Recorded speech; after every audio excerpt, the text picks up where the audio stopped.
Tous, c'est sous ce nouvel hymne Decrypted que j'introduis cette 40e émission. J'espère que vous allez tous très très bien en cette nouvelle semaine. Moi ça va extrêmement bien. Comment toi tu vas Joe et comment vous allez dans le chat avec ce nouvel hymne? Franchement, ça va super, hein. Le marché va pas mal. Moi, j'ai la tête comme un melon aujourd'hui. On a eu trop de calls aujourd'hui. Je suis crevé. Grosse Mais semaine. petit sacrifice, hein. Franchement, grosse semaine. Ouais. Mais Grosse, toi, ça va? grosse semaine. Ben, ça va très très bien. On a un petit peu de verre aujourd'hui, même si je ne saute pas au plafond dans l'immédiat parce que c'est encore un peu compliqué. On n'est pas tiré d'affaire. On va avoir le temps d'en discuter, bien évidemment. Soit un peu faible pour moi. Alors attendez, je peux peut-être augmenter, Ah, c'est possible, hein. hop, augmenter un petit peu. Dites-moi dans le chat si jamais il y a des petits ajustements à faire. Et image bug chez Joe, bon ça c'est comme Ah bon? d'habitude, j'ai envie de dire. De temps en temps, t'as des petits Ah. fuzz, mais on s'y fera. Bonsoir à tous ceux qui arrivent, dites-moi s'il y a des petits problèmes de son dans le doute. Euh, Écoutez, une semaine qui est marquée par beaucoup de macros, quand même. Je sais que toi, Joe, tu as eu des takes sur X où tu étais en Ah mode je commence à en ouais. avoir J'en ai marre. je commence à en avoir gros sur la. Ton gain est super faible. Ah merde, bah attendez, je vais augmenter un petit peu mon micro. Alors attendez, tac, tac. Je vais augmenter un petit peu histoire de. Hop. Normalement, ça devrait déjà être un peu mieux, je pense. Tac. C'est Joe qui est trop fort. Alors attendez, je vais régler. Tac. Joe baisse. T'inquiète, je m'en occupe. Normalement, on devrait peut-être être un peu mieux si tu veux juste dire un petit mot, Joe, aux gens qui nous regardent ce Ouais. soir. Parce Je que ça pense qu'on va? sera. Comment va le Je son? pense qu'on sera bon. Je pense qu'on sera bon. À confirmer dans le chat si jamais il y a des petits problèmes. Tac. C'est Joe qui est beaucoup trop fort, on me dit. Ah ouais? Depuis quand? Bah bonne question. Ah, c'est bon, ça y est. Je C'est touche bon? plus. Je touche plus à rien. On touche plus. On touche plus. Ok. Voilà, Tac. ça passe. Il a raison, Paul. Ça Ça passe. Ça passe, me dit Paul. Ok, bizarre. Pourtant, on touche plus. Ça a l'air Parfait. de passer. Ok, good pour nous. Bien, messieurs, dames, en cette semaine, du coup, je disais, Joe, tu avais eu pas mal de takes un petit peu sur X là, concernant la macro. Je pense que j'ai jamais vu autant de gens passionnés parce que j'ai l'habitude de parler. J'ai beau Attends. n'importe quoi qui je parle juste d'un truc random en macro, le truc pète de zinzin. Je pense que on est sur un top local pour la macroéconomie, messieurs dames. C'est Exactement. un petit peu terrifiant, mais Attends, je vais te montrer ce que j'ai du coup. C'est ouais, bien exactement sûr, ce que tu je t'en racontes. prie. C'est le top local de la macro. Tac. J'avais partagé ça, voilà. En fait, c'est un rapport entre le Bitcoin et le SP500. Et il y a une corrélation, c'est la ligne bleue là. Quand on est proche de 1, c'est que c'est très très lié à la macro, donc au SP500. Et quand on est en bas, c'est que le Bitcoin se décorrèle totalement et fait un peu sa life. Et on voit en fait qu'à chaque mouvement en fait, où l'économie est tendue, le Bitcoin a tendance à suivre. Il est aussi tendu en fait, il ne va pas pump alors que tout est tendu. Et ce qui est dommage d'ailleurs, parce que c'est quand même un actif qui devrait, comme l'or, être décorrélé, mais c'est pas encore le cas. Et on le voit là au Corona que c'était déjà un peu tendu. Le QT, c'est arrivé là, c'est au jour près, hein, c'est vraiment, j'ai vérifié. Et là, c'est les tarifs. Et en fait, on voit que Bitcoin est très très corrélé à la macro en ce moment, mais que c'est pas. Et c'est ça qui m'énerve un peu, c'est que tout le monde sur X dit maintenant il faudra suivre la macro tout le temps, c'est comme ça que ça se fait. Et je suis pas d'accord. Je pense que de plus en plus, ça je suis d'accord, mais on va de nouveau se redécorréler comme on l'a fait par le passé, dès que le marché, dès que le monde sera plus détendu, dès que Trump arrêtera de faire le gamin dans le monde, ça ira beaucoup mieux, je pense. Mm. Et je Et, sais pas quel est ton avis, toi, t'es le macro-chef. je vais défendre un petit peu ma paroisse. Je pense que on fait une overdose. Même moi, franchement, il y a des moments où j'en ai un peu marre de tout le temps lire des trucs dans tous les sens, en mode ça va bien, ça va mal, etc. etc. Euh, Si jamais vous n'avez pas vu, j'ai fait une émission avec Smartmo sur la chaîne YouTube de Decrypted. D'ailleurs, je vous invite à vous abonner, messieurs, dames, si ce n'est pas encore fait. On sort de plus en plus d'interviews, des contenus avec des gens, etc. Donc, si vous voulez suivre tout ça, je vous invite à vous abonner. Mais on a sorti du coup avec Smartmo une émission dans laquelle on est un peu revenu sur la macroéconomie. Donc si jamais vous voulez plus d'informations de ce côté-là, je vous invite à les regarder directement. L'idée, c'est de dire quoi? L'idée, c'est qu'en fait, actuellement, on est dans une période qui est ultra charnière pour la suite de l'année. Genre, là, actuellement, la prochaine quinzaine, elle va être cruciale pour savoir à quelle sauce on va être mangé sur l'année 2025, parce qu'il y a des problèmes de récession, il y a des problèmes de liquidité, il y a des Trump fous furieux au pouvoir qui veut faire baisser les taux pour avoir moins enfin que la charge de la dette américaine soit moins lourde, et pour ça, il est prêt à foutre un bordel pas possible, pardon. Donc, il y a énormément de choses à regarder. Et je pense que même si c'est pas agréable, pour le moment, c'est trop tôt pour dire qu'on n'a plus besoin de la regarder, et je pense que ce sera encore le cas sur toute l'année.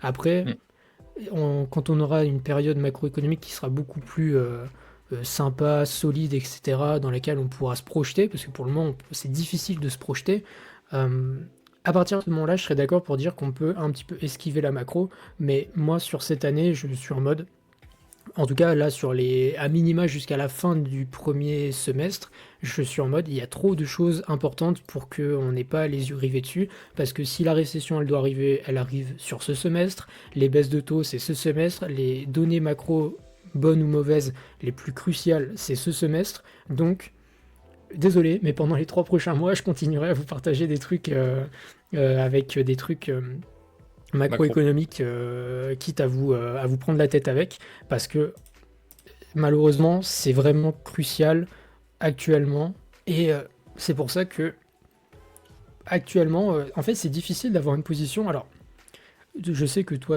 Joe, et t'es pas le seul, hein, mais il y a des gens qui sont en mode, pour le moment, rien n'a changé, c'est le bull run, c'est cyclique, ça baisse, machin, etc. Mais d'un point de vue macro, on est vraiment à une espèce de limite qui m'empêche moi d'être 100% in ou 100% out, parce qu'en fait on peut switch de l'un à l'autre chaque semaine en fait. Et selon les datas, je suis prêt à changer de biais radicalement, genre soit très bull, très bull, soit bull, soit bear, parce que chaque data va être ultra essentielle et ça demande énormément de temps à regarder toutes ces choses-là. Et voilà, hein, c'est du gris, beaucoup de gris en ce moment. Donc voilà un peu mon avis. Mais j'avoue que si les gens pouvaient arrêter de tout le temps partager des trucs macro en permanence, ça m'arrangerait aussi parce qu'il y a il y a aussi beaucoup de fausses informations et des trucs Mm. juste pas, pas utiles en fait, hein, tout simplement. Bah, en vrai, un marché, il est fait de plein de choses. Tu vois, il y a le marché Mm. interne des cryptos, il y a BTC, il y a plein de mouvements à l'intérieur. La macro, Mm. c'est un truc qui impacte directement le monde entier, surtout quand elle est désastreuse comme en ce moment. Mais quand elle est pas si désastreuse, forcément, ça se décorrèle parce que c'est plutôt propre à son propre marché. C'est juste ça que je veux mettre en valeur. Et bien sûr que la macro, c'est intéressant. Mais il y a un moment, je pense, dans quelques mois, si ça se calme, en tout cas, on pourra de nouveau parler un peu de même. Mm. Ouais, Et c'est ça qui me fait un peu peur en fait. ok, c'est bon. T'avais ton micro qui passait un petit peu sous l'eau, mais tout est bon là actuellement. Ouais, Euh, Ouais, ouais. il y a des petits bugs, hein, un petit peu, mais ça devrait le faire. Il y a des gens qui parlent de la vidéo de Yann Darwin. Alors, je vais pas faire le mec en mode je connais tout de Yann Darwin, je sais ce qu'il fait, je connais ses analyses, etc. Je vais pas mentir. J'étais pas abonné avant la semaine dernière, et pourtant c'est quelqu'un qui fait vraiment des contenus vraiment sympas. Je vous invite vraiment à aller la regarder cette vidéo, si jamais vous l'avez pas faite. Euh, Grosso modo, il est en fait dans la posture que je vous dis, en mode c'est vraiment 50-50. Lui, il est plus un peu bear que un peu bull. Et il est en mode. Et on est en mode. Il y a plus de. Pour lui, il y a plus de chances que ça se passe mal à court terme. À hauteur de. Je crois qu'on m'a dit 70%. J'ai pas vérifié toute la vidéo pour chercher le pourcentage exact, je vous avoue. Mais c'est ce que j'en ai retenu. Donc, euh, donc voilà, excellente vidéo, il reprend plein de points, il regarde les graphiques, il regarde l'on-chain, il regarde plein de trucs, plein de trucs, plein de trucs. Vraiment vidéo ultra intéressante, et Yann Darwin c'est vraiment quelqu'un Hmm, de passionnant à écouter, ne serait-ce que pour se donner c'est plein vrai. de data dans la tête. Je vous invite à les suivre, et c'est une analyse qui est pertinente en tout cas. Et il y avait une question, c'est quoi le QT? Donc c'est Quantitative Tightening, c'est-à-dire qu'on restreint la liquidité. Et le Quantitative Easing, c'est ce qu'on cherche. C'est qu'en réalité est beaucoup plus libéré, que les taux sont beaucoup plus faibles. Et c'est justement, on a tendance à descendre les taux.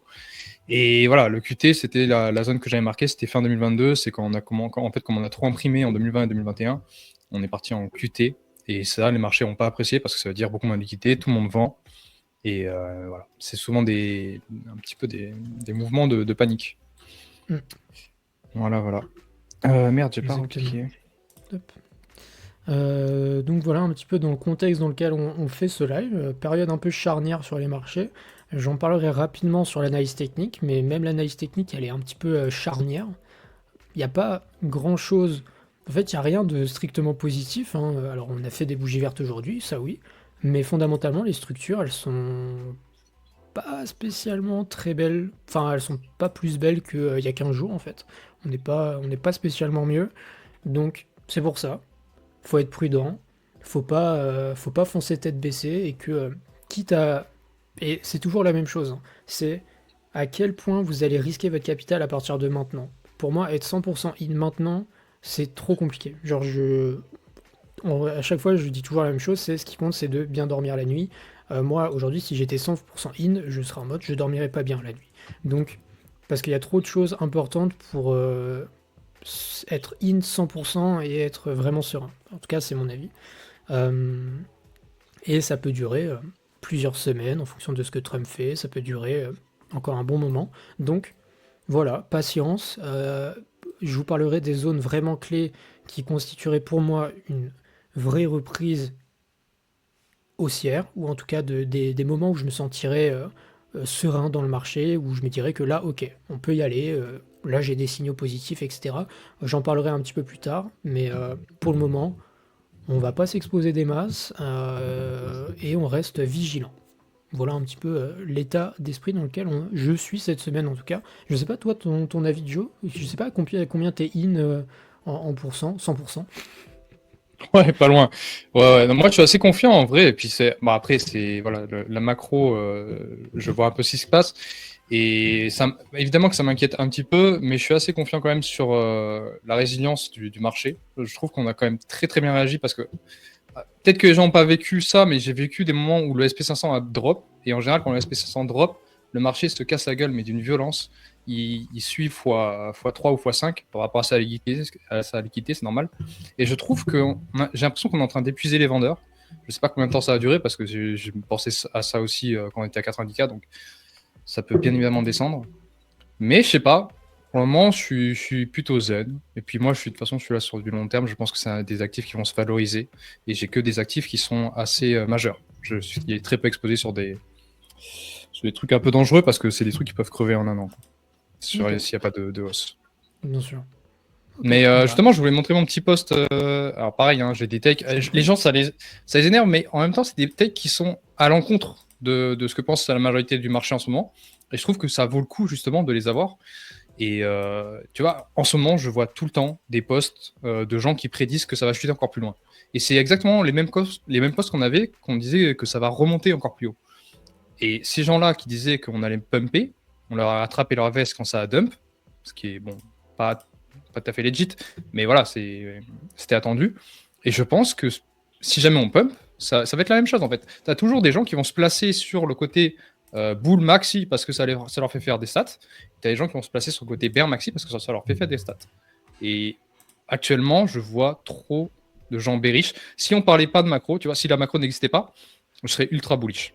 Mais le problème, c'est que la macro existe et que du coup, voilà, c'est un peu lié à ça.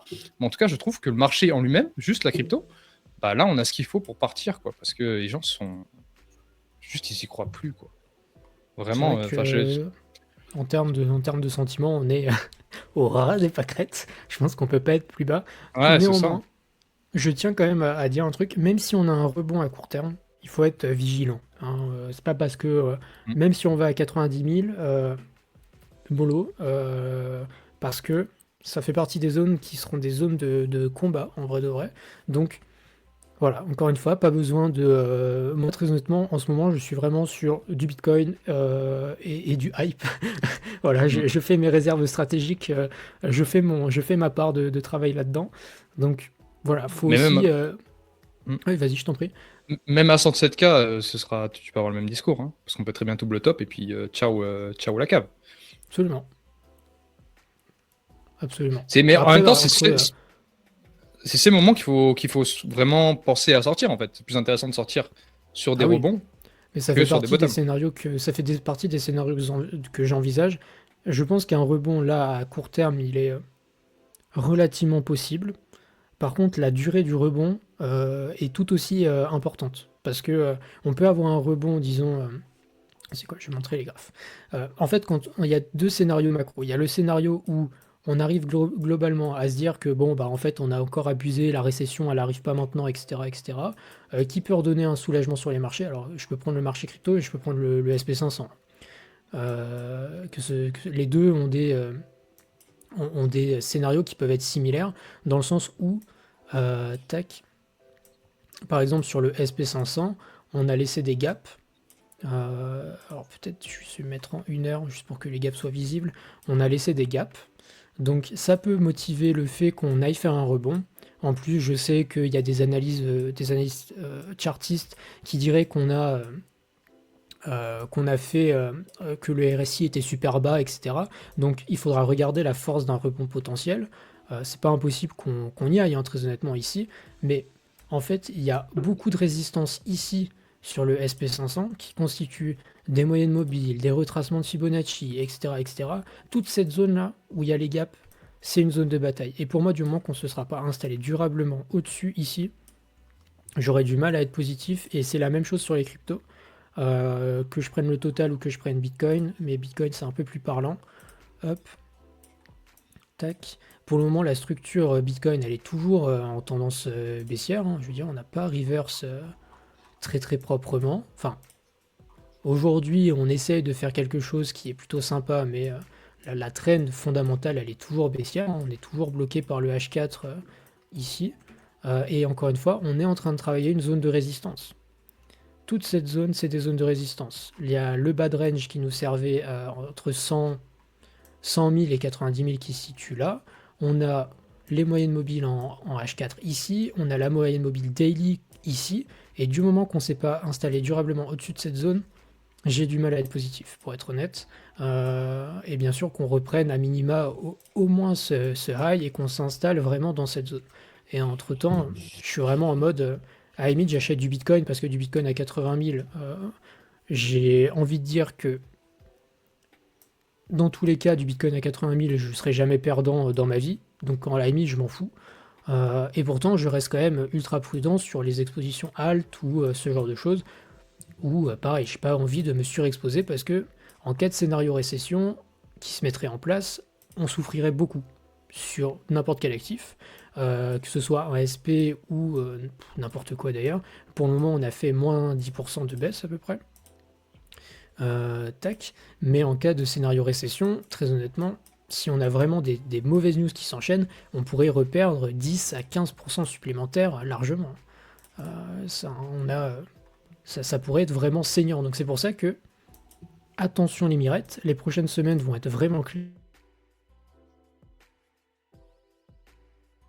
C'est de mon côté que ça bug ou. Ah, le truc, c'est que je sais jamais. Je crois que j'ai eu un petit bug de co, messieurs, dames. Ah, c'est toi? Excusez-moi. Ouais, c'est moi. Je sais pas où est-ce Ok. que ça m'a coupé. Euh, Euh, Tu parlais du SP500 qui pourrait donner de 5-15%. Ouais, c'est ça. Donc je disais en cas de bug Tom, il est censuré. Putain, les gars, on me coupe internet, je peux plus rien faire, je suis complètement abattu. Euh, je disais oui que le SP500 pourrait prendre en cas de scénario récession encore 15-20% de baisse, enfin, de manière classique. C'est pour ça que je vous dis que être 100% in maintenant, moi perso, je le ferai pas. Parce que avec les deux scénarios macro possibles, je peux pas dormir la nuit correctement. Donc c'est pour ça que j'essaye un peu de chercher un peu la limite entre les deux, et en analysant les nouvelles données, etc. etc. Et donc, on a le FOMC le 19. Très honnêtement, je pense qu'il faut rien en attendre, hein, parce que je peux vous montrer rapidement, hein, grosso modo, le consensus, c'est qu'on n'aura pas de baisse de taux. Enfin, en même temps, Powell a dit l'économie va bien, les emplois vont bien, donc grosso modo ça sent qu'il n'a pas trop envie de se bouger. Et le prochain chiffre du FOMC c'est en mai, donc d'ici là on a le temps de se taper des datas à la con, une inflation beaucoup plus basse, etc. etc. Donc ça va être des prochaines semaines qui vont être ultra intéressantes à suivre et qui sont décisives. C'est un peu. Et je vous invite à regarder l'émission qu'on a fait avec Mo. Vous aurez un excellent récap de tout ce que je vous raconte là. Voilà. Ah, tu utilises jamais Polymarket, non? Je regarde de temps en temps. J'avoue que je fais le mec intelligent qui regarde des sites officiels. Mais c'est vrai que le Polymarket, très pour très votre bien. petite information, Price, tu m'avais dit toujours en off, je ne suis pas allé vérifier, 42% de chance le fait de voir une récession cette année. Ouais. Et pour le 19, ça price à. On est à combien? 98,6% qu'il se passera rien le mardi 19. Le mardi 19, le ça en même 19 temps, mars. Par contre, on a no change pour le 7 mai. Alors ça va évoluer, ça, en fait, ça évolue en temps réel. 66% pas de chance, pas de rien de différent, et 30% de chance que on baisse les taux. Voilà. Mais je pense que c'est différent encore de ta data, non? De ce que tu as sur ton. je sais quoi, on va comparer les deux, ça va être intéressant de voir. Ouais, je pense que ça peut être intéressant. Alors, en mois de mai, Polymarket nous dit pas de changement, 30%. Alors attends, pas de changement à 60% et 25%, 30% pour 25%. Et les datas se suivent en vrai. Les datas se suivent. Bon, de toute façon, c'est leur source. Alors il y en a qui est un peu. Il y en a un des deux qui est un peu plus optimiste, un des deux un peu plus pessimiste, etc. Mais fondamentalement, ça se suit, et même dans l'historique. Hein. Parce que là, tu vois, Polymarket, par exemple, avait eu une période où on était à 50-50. Et je sais que on a eu une période où, au mois de mai, on était à plus de 50% de la voix. Bah, c'était ici. Voilà. Il y a, je sais pas c'est quoi la date, c'était le 6 mars, où on voyait, bah, c'est à peu près ça. Bah là, ça s'est fait un peu après. On avait une chance sur deux. Donc voilà, les marchés sont un peu similaires. Et il y avait une question, enfin une question, c'est pas une question, c'est plutôt une take. En soi, attendre 100K pour aller chercher plus 40 et risquer moins 50, moi je suis d'accord, et il y a vraiment aucune honte à vendre un bottom. Si tu dors mieux, il y a zéro honte. Par contre, j'ai l'impression que les gens pensent que les marchés baissent en ligne droite, et c'est exactement comme une montée, ça ne monte pas en ligne droite, Absolument. ça baisse pas en ligne droite. Il y a un moment où ça rebondit, et j'avais fait un post disant, là sur le Fear and Greed, je sais plus si c'est côté TradFi, il y avait les deux, il y avait le VIX et le Fear and Greed, on était sur des niveaux proches du bear market, on était sur des niveaux extrêmement bas, et j'avais dit là, court terme, on va rebondir. Et c'est normal, parce qu'il y a un moment, tu peux pas aller plus bas. Par contre, on peut rebondir et aller plus bas après. Ça, il n'y a aucun souci. Ça devient trop simple. Ça devient trop simple si tout le monde va dans le même sens, en fait. C'est ça, il y a trop de shorters, tu peux pas faire ça. Et c'est pour ça que c'est plus intéressant. Si jamais tu n'y crois pas et qu'il y a trop de sang, et que tu te sens de tanker encore un petit peu, ça peut être intéressant de vendre, d'attendre le rebond pour vendre.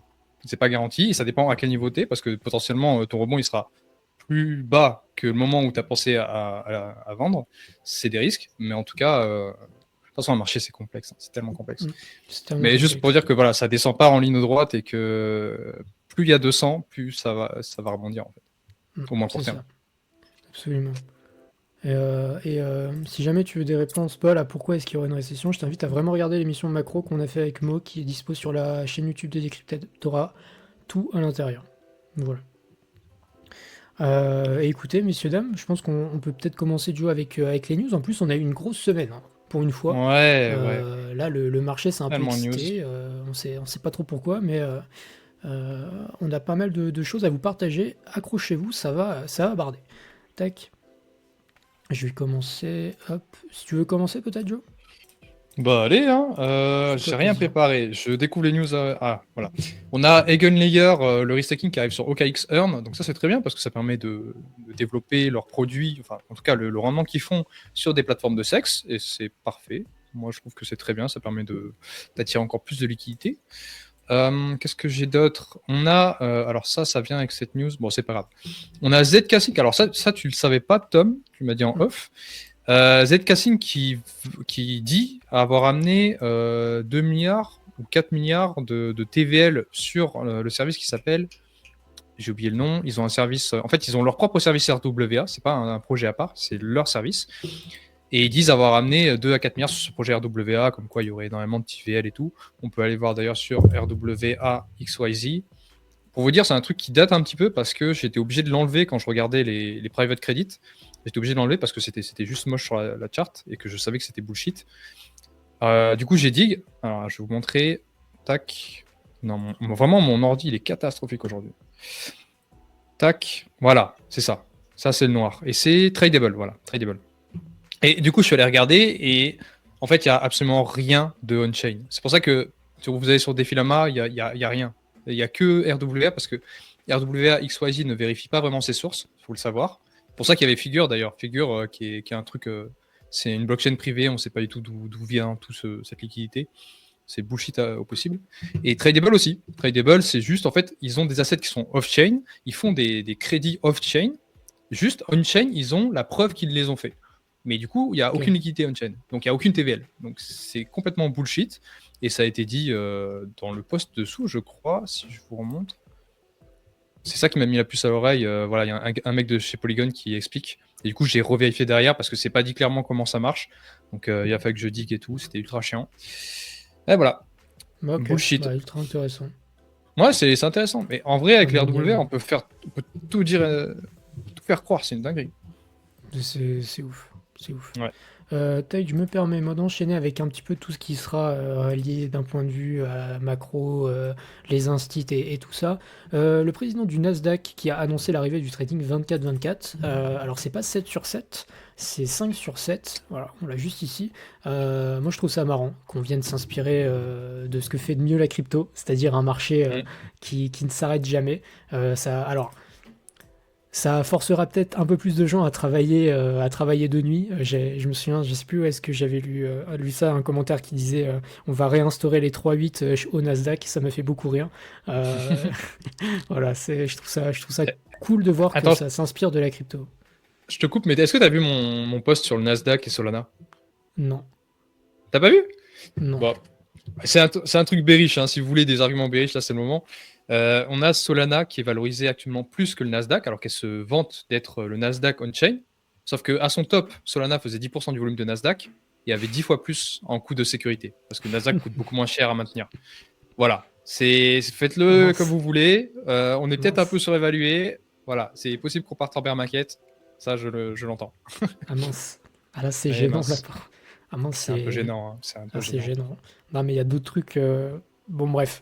Ouais, News suivante. Quelque chose que j'ai pas beaucoup vu traiter en France et que pourtant moi je trouve huge. Alors il y a eu. Alors je sais pas si c'est un ordre exécutif ou quoi ou qu'est-ce, mais on a eu l'introduction d'une loi où en fait on peut. Les banques américaines maintenant peuvent devenir des validateurs sur les réseaux publics et détenir du stablecoin. Enfin, je suis en mode, moi je trouve ça exceptionnel parce que typiquement, je sais que la raison d'exister de la on-chain, c'est typiquement parce que les validateurs, en fait, c'est que c'est compliqué pour une institution d'être validateur sur un réseau public, alors que sur un réseau privé, c'est plus simple. Donc, moi je trouve ça. Alors, est-ce que c'est berrichon d'eau? Non, pas forcément. C'est pas ce que je suis en train de dire, mais que on vienne résoudre un des problèmes qui était d'avoir des banques, enfin plutôt des institutions qui peuvent être des validateurs sur des réseaux publics. Moi déjà, je trouve ça ouf. Et ne serait-ce que crypto custody pour les consommateurs et détenir des stablecoins. Euh, je, je, des news positives, on n'en a pas vu beaucoup, et pourtant ça paye pas de mine, et moi je trouve ça vraiment zinzin par contre. Très très sous-estimé carrément. En parlant de ralentissement économique, on en parlait suffisamment en début de stream, la Chine qui a montré un premier mois négatif pour l'inflation, donc qui est entré en déflation. Est-ce que ça veut dire plus d'impression monétaire? Probablement. Est-ce que ça va avoir des conséquences dramatiques? Je ne pense pas, il va falloir étudier ça plus longuement, mais ça c'est plutôt bien d'un point de vue d'émission monétaire. Peut-être qu'on va avoir la Chine qui va se remettre à imprimer un peu plus, et de toute façon c'est déjà le cas de manière historique, mais peut-être encore plus maintenant. On me demandait dans le chat un peu plus tôt des raisons de penser qu'on serait en récession. Un des arguments que je vous montre là, c'est le fait qu'on a des layoffs, donc des licenciements, qui commencent à être de plus en plus importants, et c'est souvent des périodes qui coïncident avec justement des récessions. On sait que le DOGE, le département d'efficience gouvernementale dirigé par Elon Musk, avait déjà mis pas mal de gens à la porte, et ça commence à se faire ressentir aussi dans les statistiques où ça y est, on voit, on est en ATH depuis 2020, alors au minima depuis 2021, mais c'est typiquement le genre d'actu qu'il faut continuer de monitorer parce que ça peut annoncer du très mauvais ou annoncer des petits problèmes à court ou moyen terme. Donc voilà un petit peu l'environnement dans lequel on évolue. Est-ce qu'on ne serait pas un petit point sur les ETF en vrai? Je crois que ça Vas-y, hein. continue de vendre. J'ai pas regardé, je crois que ça continue de vendre. Ah ouais, ça vend pas mal, hein. Ah ouais, ça Mm, mm. décaisse, hein. Ça prend du profit ou ça prend des pertes, je ne sais pas. Ouais, j'imagine que oh là là, chez Ethereum, c'est pas beaucoup mieux, hein. Aïe, aïe, aïe, aïe, aïe. Bon, bah, Mm, mm. hop, on coupe les ETF, messieurs, dames, on n'a rien vu. On reviendra quand ce sera beaucoup plus positif. Mm, mm. Clairement. Tac. On a eu des news. Alors, j'étais choc barre. J'ai vu Base qui rachetait en fait Ironfish. Ironfish, c'est un projet que je connaissais depuis 2 ans. C'était un truc que je trouvais très sexy à l'époque. C'est un proof of work layer 1 qui fait du ZK par privacy. Et en fait, ils ont acheté la team de Ironfish pour migrer la technologie vers Base, pour créer un peu de la privacy autour de Base. Et je trouve ça très très cool. Alors, le token reste indépendant et le projet Ironfish Crypto, le projet qu'eux ont créé, reste indépendant. Mais c'est cool de s'inspirer du travail qu'eux ont fait, qui était un très bon travail. Et voilà, franchement, un très bon acteur qui acquiert un très bon acteur. On est toujours très très content. Autre chose, on a cette petite visualisation. Alors, j'ai vu des influenceurs s'approprier la vidéo, ça m'a un peu. Bon, je supporte pas quand les gens font ça, mais c'est cette personne-là qui a fait la vidéo de base où il montre un peu à quoi ressemble le DAG de Caspa en temps réel. Donc, c'est vraiment ça, c'est le nombre de bugs qui sont créés tout le temps et leur lien de parenté. Je trouve ça très très joli et voilà, Caspa qui est pas devant la lumière cette année. Pour le moment, je pense potentiellement que ça reviendra. C'est un très bon layer 1 avec une très belle technologie. Ça avance beaucoup sur les layers 2. Et d'ailleurs, je suis en contact avec beaucoup de gens de là-bas, que ce soit le CEO ou les gens qui construisent les layers 2, genre IGRA. Donc on pourra faire des interviews toute l'année pour couvrir le sujet. On n'est pas payé. Malheureusement, je crois qu'ils n'ont même pas de budget. Je crois qu'ils payent personne, hein. Bon, c'est la crise, hein. Ouais, de toute C'est le façon, bear market. c'est le bear market, là. De toute façon. C'est le bear market. Tac, j'enchaîne moi du côté de Hyperliquid, messieurs, dames, parce qu'il y a quand même des petits trucs. Alors, il y a plein de trucs qui arrivent, du positif, du négatif. Alors, dans les trucs positifs, on a sur le testnet le fait qu'on a les transferts natifs entre la partie EVM de la chaîne et la partie non EVM de la chaîne qui va commencer à arriver. Donc là, c'est pour le testnet. On attend bien évidemment le mainnet, c'est pour ça que je ne vais pas épiloguer maintenant, mais ça va permettre d'utiliser typiquement, en fait, c'est à partir de ce moment-là où on pourra avoir des actifs qui vont être listés sur le spot d'Hyperliquid par exemple. C'est-à-dire que vous allez avoir par exemple, je dis n'importe quoi, AAV sur Hyper EVM et vous aurez AAV qui sera listé sur Hyperliquid sur la partie Hypercore pardon, qui sert à faire les listings, le trading, etc. Donc ça sera plutôt intéressant de voir si on aura plus d'actifs spot qui vont arriver et de voir un peu les synergies qui vont se créer de ce côté-là. Mais entre des bonnes nouvelles, on a eu des mauvaises. Alors, on a eu quelqu'un qui a trouvé une faille. C'est pas une faille de sécurité parce que le protocole va toujours bien, mais plutôt une manière de soutirer de l'argent aux gens qui avaient mis des fonds dans le HLP qui permet de faire du market making. Ce qui s'est passé, c'est qu'il a ouvert une très grosse position avec beaucoup de leviers et il a retiré du collatéral petit à petit, ce qui fait qu'au moment de fermer la position, Hyperliquid s'est retrouvé avec la position en longue et pendant que le prix baissait, ce qui fait que c'est l'AMM de Hyperliquid, donc le HLP, qui a dû prendre la perte sur le pari et qui a perdu 4 millions de pertes sur le Volt, ce qui a causé quelques pertes pour les gens qui avaient déposé des fonds dans ça. Alors entre-temps, Hyperliquid a très bien réagi.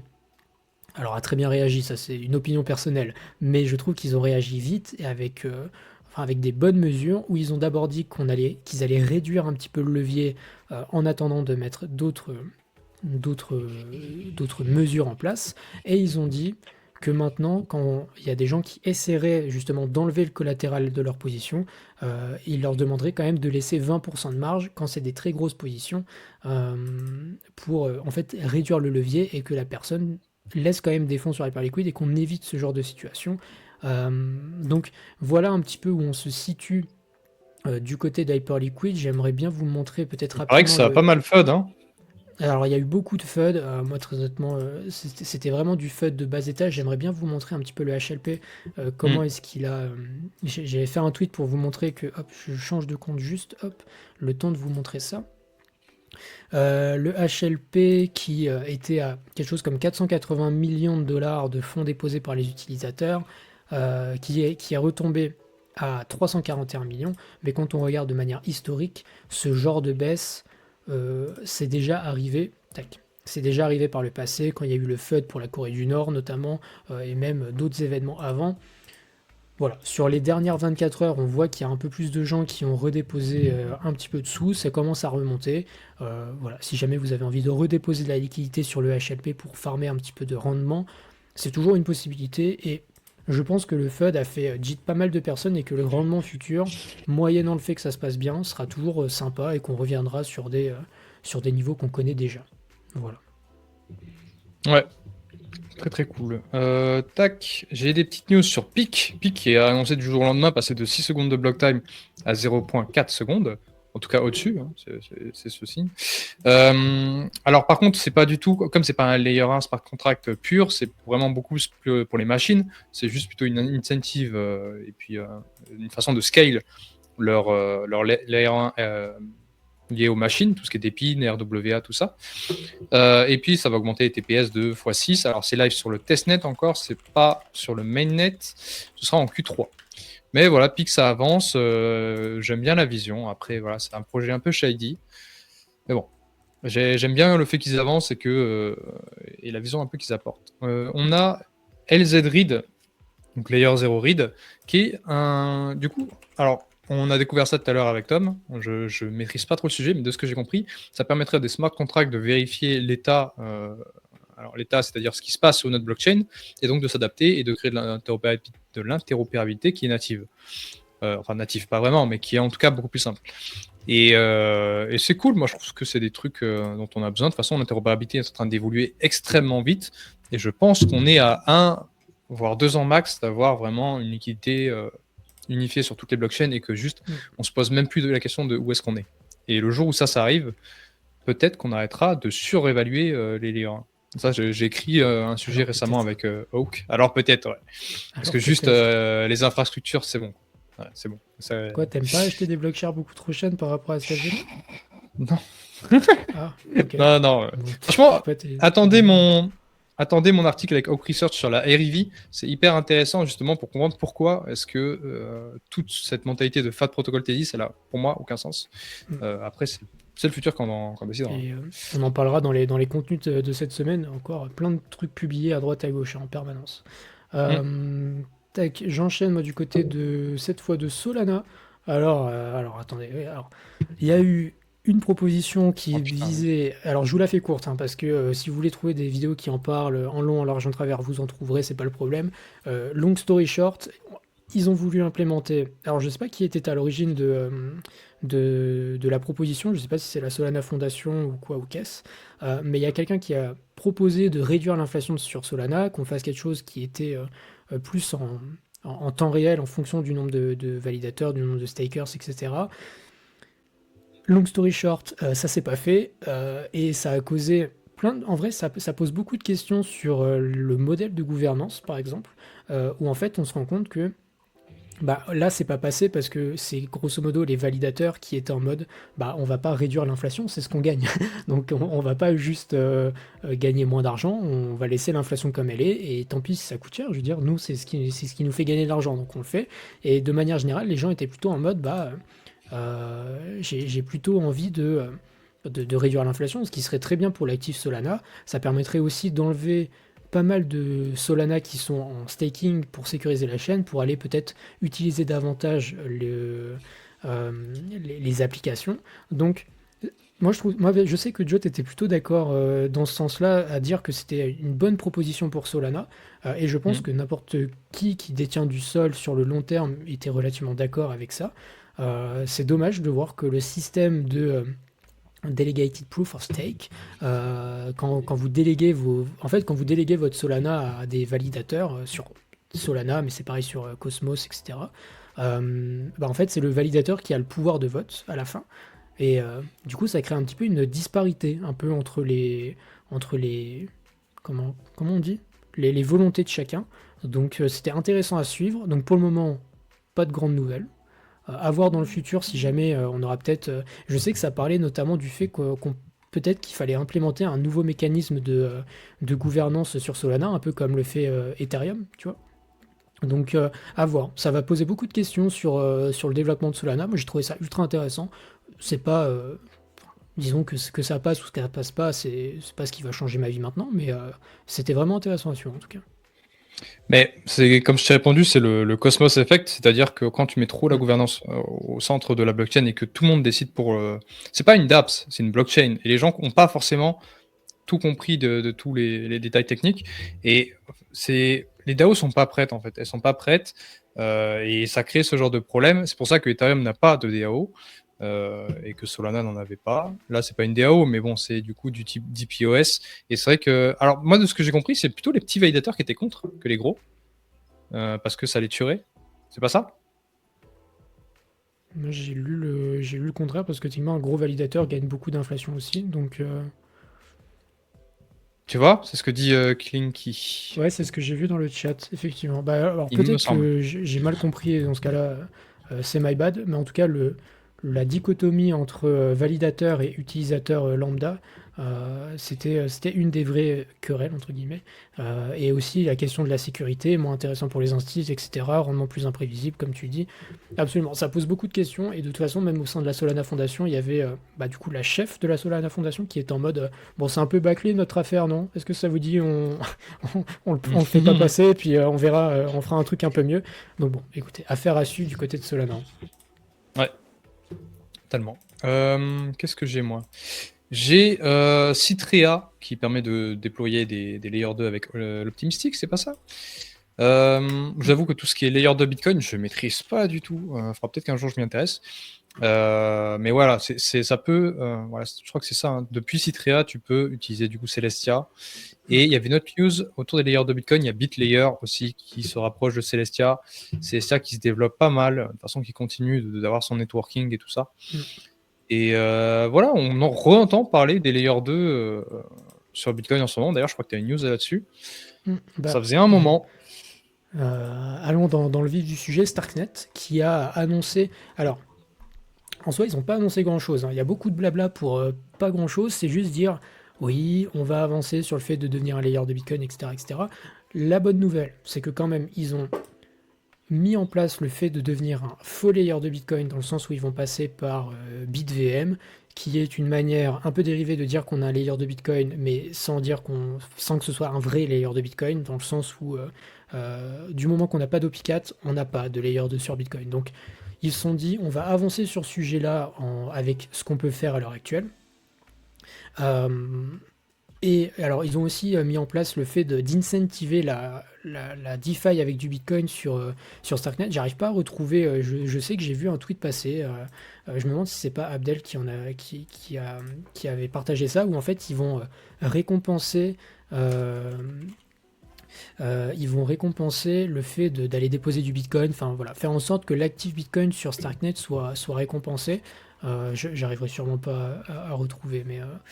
Voilà, un petit peu les dernières nouvelles du côté de Starknet. J'ai trouvé ça sympa. C'est pas, ça va dans la vision qu'ils ont, dans la version actuelle qu'ils vont mettre en place. Ça reste léger. Il y aura sûrement des opportunités d'aller chercher un petit peu de rendement avec du Bitcoin sur Starknet. Ça reste sympa. Et voilà, comme ils le disent là, pour le moment, la meilleure chose possible, c'est de passer par le tiers BitVM. Et une fois qu'on aura OP4, on sera vraiment un layer de Bitcoin complètement trustless et natif.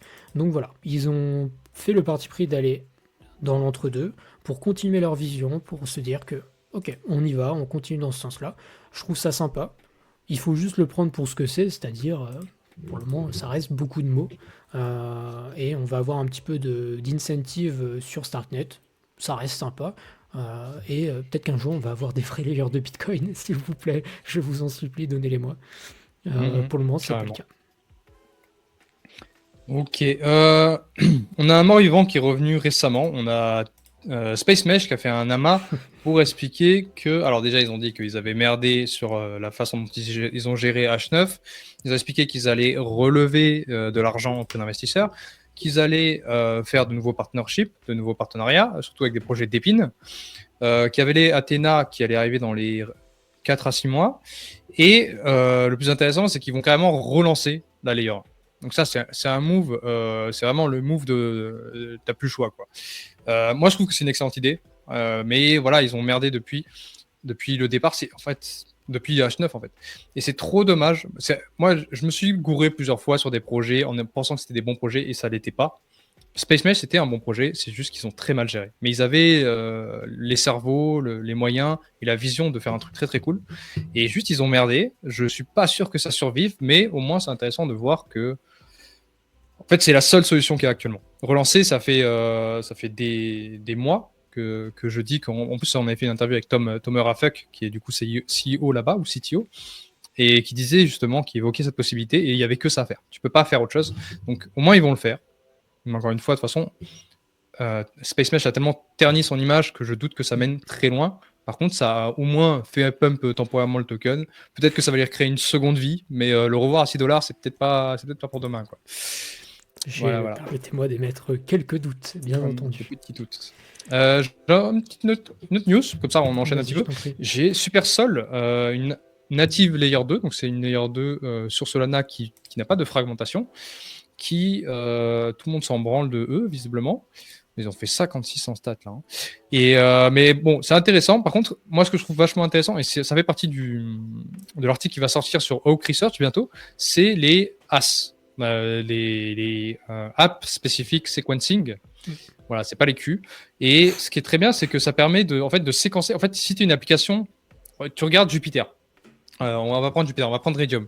C'était une grosse application, tu fais plein de volume, mais tu es dépendant d'une chaîne qui est monolithique comme Solana, qui t'oblige qui te façonne à avoir le même usage que n'importe quelle app, alors que toi, tu as ta propre façon de fonctionner. Tu peux utiliser un AS, donc tu vas être séquencé ailleurs que Solana, et après, ça ira sur Solana.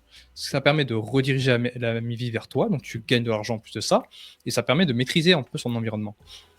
Ça, pour moi, c'est la plupart des apps qui génèrent beaucoup de revenus et qui sont grosses vont aller vers ça.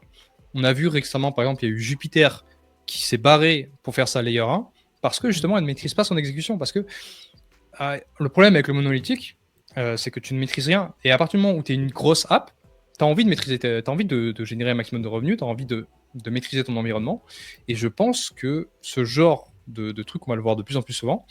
Et que ça va pénaliser, en tout cas, la vision REV de Solana, c'est-à-dire de compter la MIV et tout ça, et croire que toutes les apps vont rester sur Solana. Je ne pense pas que ce soit le cas. Vraiment, j'ai beaucoup de mal à y croire. Et on voit déjà des projets se barrer. Ben on avait déjà parlé de PumpFun qui avait mis déjà un coup derrière la nuque à Radium en disant bah, on va faire notre propre AMM. Alors, long story short, pour le moment, la AMM, t'inquiète, il est beau ça a fait juste prendre moins 50% à Radium et usage, t'inquiète, ça arrive. Bon, pourquoi pas. Et après, la suite logique, je crois qu'on en avait déjà parlé, c'était de dire qu'on irait vers ce que tu disais, le sequencing. Personnalisé, dédié à l'application, pour qu'en fait il capture directement toute la valeur. Et c'est ce qu'on va avoir de plus en plus au niveau des applications, et même sur Ethereum, tu vois. Pour le moment, c'est pas encore ça, mais on va avoir des applications qui vont typiquement avoir peut-être leur base rollup, leur native rollup, peut-être leur layer 2 dédié. Si jamais on arrive à unifier tout le bordel sur Ethereum, peut-être que ce sera au goût du jour. Pour le moment, déjà qu'on on galère à s'unifier, c'est pas encore le cas. Mais peut-être qu'on se posera les mêmes questions sur Ethereum. En tout cas, ça fait sens. Alors, petite quand même rectification, il y a pas entre les Layer 2 et les As, c'est un petit peu différent. D'ailleurs, on aura peut-être une interview avec Soraya Labs qui est en train de développer un framework pour les As. Les As, elles n'ont pas d'état en fait. Elles sont directement, elles vont publier directement sur la L1, elles utilisent la même liquidité, donc il n'y a pas de fragmentation de liquidité. Et donc c'est une solution qui est vraiment très intéressante pour les applications parce que tu restes sur Ethereum, sauf que tu as ton séquençage qui est en dehors. Et du coup, tu repossèdes ce qui ne t'appartient pas sur la Layer 1. Bref, je pense qu'on entendra de plus en plus parler. De toute façon, je le vois un peu de plus en plus sur ma TL, moi, perso. Clairement. Ouais. J'enchaîne moi, du côté de deux petits trucs qui sont vraiment sympas. Alors le premier c'est Skate. Alors Skate, ils avaient introduit du coup leur AMM, ça fait des lustres et des lustres que je voulais en parler et bon, on a décidé d'en parler cette semaine. Ils vont faire leur AMM cross-chain, qui sera une manière d'unifier un petit peu les liquidités à travers toutes les blockchains, tout simplement. Tout ça, ça fonctionne avec la sécurité économique de Eigenlayer qui va permettre de sécuriser le tout. C'est beaucoup de trucs très compliqués, mais je trouve ça vraiment sympa. Alors, c'est un peu le même terrain que Unichain, mais Unichain se focalisait sur les layers 2, par exemple. Tandis que là, on va vraiment avoir beaucoup plus de trucs. On a l'écosystème Solana, Ethereum, Sui, Ton, Movement, Eclipse, enfin, du coup, tous les environnements SVM liés à Solana. Et donc, je trouve ça vraiment sympa. En plus, il y a la sale sur Légion actuellement. Alors, je ne suis pas rémunéré pour vous dire d'y aller ou pas d'y aller. Vous vous débrouillez avec votre argent. Est-ce que je vais avoir le droit au bonheur pour vous le montrer? J'aimerais bien savoir la FDV. 80 millions. C'est tout? Bah ouais. Ça me... je donne pas de FA ou quoi, mais j'avoue que Vous face à un layer démerdez 0, tu vois, vous démerdez avec votre argent. Exactement. Par contre, je Et en trouve que plus, ça peut devenir le prochain layer 0. En tout cas, moi, c'est comme ça que je le brandais, mais bref. vesting ok. Très honnêtement, ça demanderait juste de travailler un peu plus le projet. Je sais pas combien de temps il reste. Il reste 3 jours, 4. Si jamais vous voulez aller postuler et mettre vos applications. Il y a pas mal Il y a de la place encore? sale, hein. Alors le hard cap est à 2,5 millions et pour le moment on est à 1,6. Donc Oh je là sais pas là, et on se dépêche les gars, hein. Moi j'ai des choses à faire. En fait, je prends jamais le temps de le faire, mais là, je t'avoue, tu m'as dit Ah, 80 merde. millions, j'étais non. J'étais en mode bah voilà, bah écoutez, vous savez où est-ce que l'argent du bullrun part quand on est exposé, messieurs dames, directement dans la précelle de Légion. Bref, Il y avait Vesting par j'enchaîne. contre, hein. Il y avait Sting. Ah, ok. J'y réfléchirai T'inquiète. 2 fois quand même. Ok, Mais t'inquiète, on va en parler en off, on va s'arranger, ok, ça va. voilà. On va faire une réserve stratégique nous aussi. Euh, des petites news du côté de Soneium, messieurs dames, que j'ai trouvé vraiment sympa parce que Soneium c'est pas le truc le plus en vogue. Par contre, en fait, ils vont faire un petit peu la même chose que Telegram a fait. Alors c'est quoi le nom de la blockchain? C'est Ton? merde. Ah non. Ouais, c'est Ton. Merci. Oui, merci. C'est Ton? Ouais, c'est Ton. Où en fait, du coup, Soneium sera un petit peu la chaîne qui permettra à Line. Line, c'est un peu le genre de WhatsApp, mais plutôt utilisé du côté asiatique. C'est pour ça que Soneium, en fait, ça fait sens. Soneium plus Line, c'est que des choses plutôt orientées sur des communautés asiatiques, pour en fait faire un peu le Ton, mais sur Soneium, avec des mini-apps on-chain. Bah écoutez, moi j'ai trouvé ça sympa. Alors il faudra voir l'ampleur que ça prend. Est-ce que ce sera comme Telegram ou pas du tout? Bah ça reste à voir. Quelle gueule ça aura, ça j'en sais rien aussi. Par contre j'ai trouvé l'idée vraiment sympa.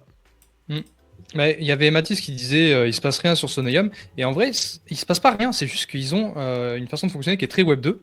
Ils sortent leurs trucs comme ça, ils pensent pas du tout à la communauté, ils sont pas en mode on va faire monter la communauté. Non, ils construisent leurs trucs, leurs solutions, et moi je trouve ça admirable. Après, c'est pas comme ça qu'on fonctionne en crypto, mais comme ils ont pas de token, ils s'en branlent en fait. Donc je trouve ça très cool en vrai, très cool. Un peu de professionnalisme, on va dire. Surtout que Line, on l'avait vu, c'était du coup valorisé.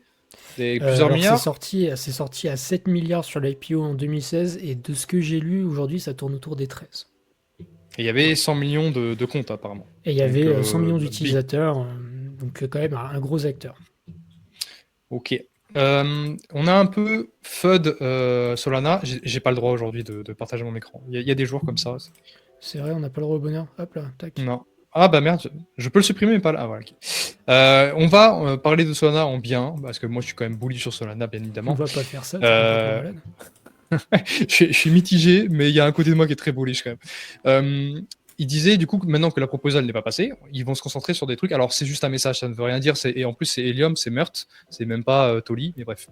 Doubling the block space, donc aller avoir deux fois plus d'espace, donc de compute unit, ça s'appelle, dans les blocs. TX Sending Pipeline, je suis pas sûr de ce que c'est. MIV Infra, je suis pas sûr non plus. Je pense que ça va enfin lutter contre la mauvaise MIV. Moi, ce qui m'intéressait, c'était bon, Faster Infinity, c'est bien, RPC 2.0, c'est bien. C'est les pré-confs pour les shreds. Les shreds, en fait, ce sont des petits morceaux de blocs qui sont envoyés au validateur. C'est pour ça que Solana va vite, parce qu'elle prend un bloc, elle divise en, je sais pas si c'est pas 20 shreds, elle envoie à tous les validateurs.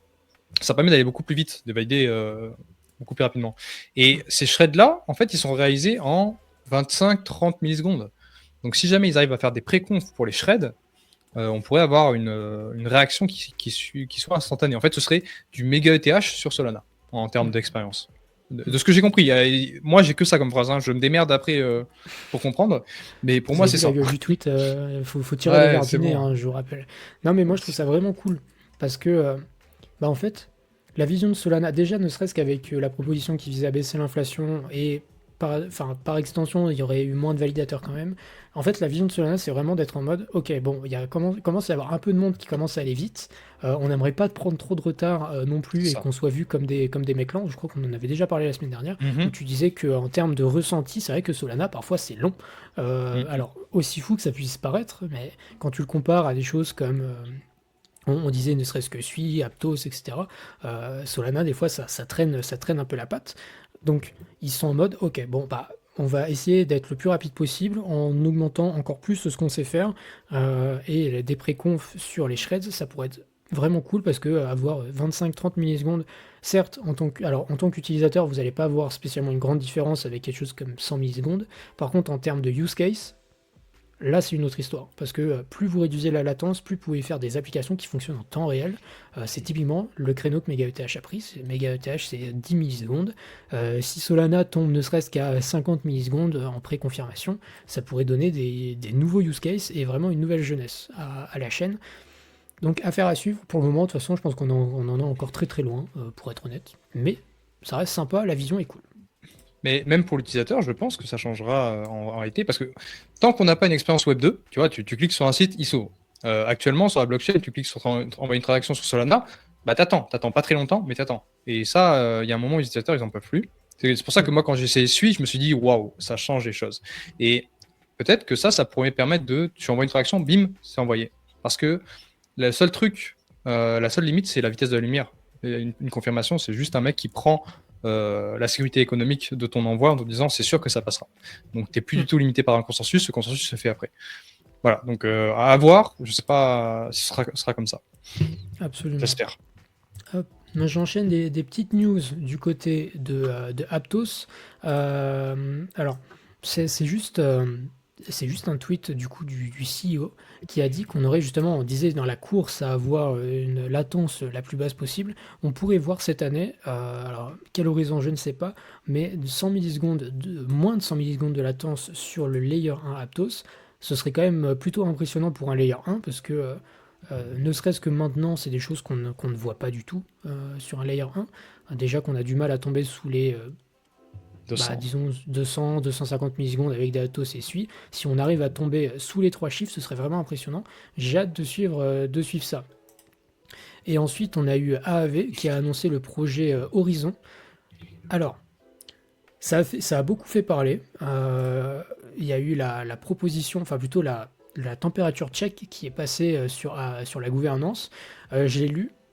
Et très honnêtement, j'ai été assez surpris, et la communauté aussi a été assez surprise parce que on a eu le fait que ça parlait de lancer un token dont il y aurait une partie qui serait dédiée à la DAO, AAV. Ça pourrait aussi redistribuer du revenu à AAV directement. Et les gens étaient relativement pas très contents de voir ça. Surtout le fait de lancer un nouveau token. Alors il y a eu Mark Zeller qui a ensuite répondu, et vraiment ça a beaucoup fait parler. Et grosso modo, de ce que j'ai lu beaucoup, c'est que les gens étaient vraiment pas très contents de voir ça comme ça. Et Mark Zeller s'est ensuite exprimé en disant que il y avait qu'un seul token, c'était le token AAV, alors le fait d'avoir un nouveau token, ça pourrait bénéficier quand même à la DAO, etc. Donc, euh, il a dit que l'ACI, donc un peu la core team de AAV, corrigez-moi si je vais un peu trop vite en besogne, mais c'est grosso modo ceux qui avancent le plus sur AAV, ils ont dit qu'ils n'allaient pas supporter comme ça.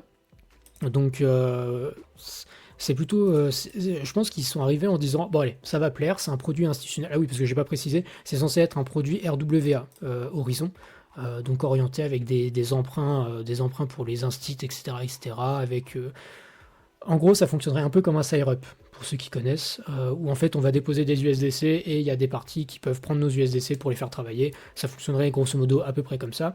Donc ça a pas fait fureur comme ça. Donc, à voir ce que ça donne. À mon avis, on va en réentendre parler parce que dans la version actuelle, ça a pas l'air d'avoir très beaucoup plu. Et on dit pas du tout core team. Oui, c'était pas la core team, mais effectivement, gros pouvoir de vote sur. Enfin, la team ACI a un gros pouvoir de vote sur AAV et ça fait partie de ceux qui bossent le plus pour créer des nouvelles choses. En tout cas, un Ouais. petit drama du côté de AAV. Ça me fait penser à merde, le projet RWA là, qu'a créé Nuclei et qui a envoyé des tokens sur sa DAO. Voilà. On en a parlé en plus il y a pas longtemps. Ouais. Mais pourquoi faire un nouveau token? C'est vrai, c'est complètement con, mais bref. Bah pour incentiver un peu le bousin, Ouais, c'est j'imagine. ça, c'est une nouvelle machine à print, quoi, bien sûr. Bah Euh, c'est le Web3 à un moment donné. c'est, ouais. Il y a un moment où avoir de la régulation là-dessus parce que c'est choquant. Mais bref. Euh, On a comme news Spire qui est en relation avec Obol. Alors Obol, j'en ai beaucoup entendu parler. On ne connaissait pas juste avant c'est pour ça qu'on fait une news parce que ça nous instruit nous-mêmes en vrai. Mm. Et on ne connaissait pas avec Tom. Et on s'est renseigné de ce que ça semble être. Alors on ne maîtrise pas le sujet, mais de ce qu'on a dit, c'est un réseau de validateurs qui est distribué. Donc c'est un réseau de validateurs qui est déjà là à être utilisé. Et on s'est dit en fait, c'est pas con. C'est vraiment intéressant Obol. C'est genre, tu as la sécurité d'Eigenlayer, mais tu n'as pas les validateurs. Alors, t'en as qui sont déjà là, tu as les opérateurs, mais tu n'as pas tout un réseau de validateurs qui est là spécifiquement pour ça avec leur propre sécurité. Et je trouve ça assez intéressant. Et Spire, du coup, qui a un based, qui a un based rollup, fait un partenariat avec Obol. Alors, par contre, là, je me demande à quoi ça sert du coup. Ah si. Donc en Bah, fait, ils vont si servir à tu... Ethereum. Ouais. Bah disons que Ok. tu peux avoir ouais, ton validateur sur Obol et si par exemple tu crées ton propre base rollup, bah bam, tac. Tu passes à travers Tac. Obol par exemple. Tac. Comme ça, d'un Ouais, coup mais sec. ça veut dire qu'Obol, ils sont sur Ethereum parce que les Oui. base rollup Bah utilisent. j'imagine. Ok. J'imagine. Mais Bon. c'est un peu ce que je te disais en off. Ça, en vrai, ce serait à creuser au bol parce que franchement, Ouais. les gars, j'ai mis le nez dans la doc. Ça fait mal à la tête, hein. Et je vous jure que c'est pas une partie de plaisir. Si on doit regarder ça 10 minutes avant le stream, je vous avoue que c'est compliqué. Donc ça mériterait de creuser davantage. Je trouve ça intéressant. C'est un peu un modèle à la Eigenlayer, mais sans tous les trucs d'Eigenlayer. C'est relativement sympa. Et Spire, il y a une interview sur la chaîne YouTube d'Encrypted. Je vous invite à aller la regarder parce que c'est typiquement le genre de choses que dans l'avenir, j'ai de bons espoirs que ça se développe bien. Donc Oui. voilà, je vous encourage à aller à minima voir l'interview que je peux vous repartager, l'interview de Decrypted avec Spire. Mais Spire, ça fait partie de ces acteurs qui sont des GOAT, mais que personne ne sait que ce sont des GOAT en France, ou alors tu vois, les gens qui s'intéressent pas vraiment à la tech. Mais on sait très bien que ce sont des futurs GOAT. Ils sont juste pas encore arrivés d'ailleurs. Je crois que le framework n'est pas dispo encore. Le framework n'est pas Euh, dispo parce qu'ils ouais. attendent de faire d'autres trucs. Ok. Deuxième petite news, comme ça on avance. On a quelqu'un qui a. J'ai beaucoup aimé le post. Sur Movement, apparemment, il y a quelqu'un qui bouge tant ça de Move, en avant et en arrière tout le temps, H24, et qui représente 10% de toutes les TX sur le Layer 2. Alors, tout de suite, Roshi qui saute sur le drama, il dit que c'est pas eux, que c'est du farming. On n'en sait rien en vrai, ça peut être eux. Bon, bref. Ce qui est important, c'est que tout ce qui est TX et tout ce qui est Active User, que j'utilise de temps en temps, mais c'est pas du tout représentatif.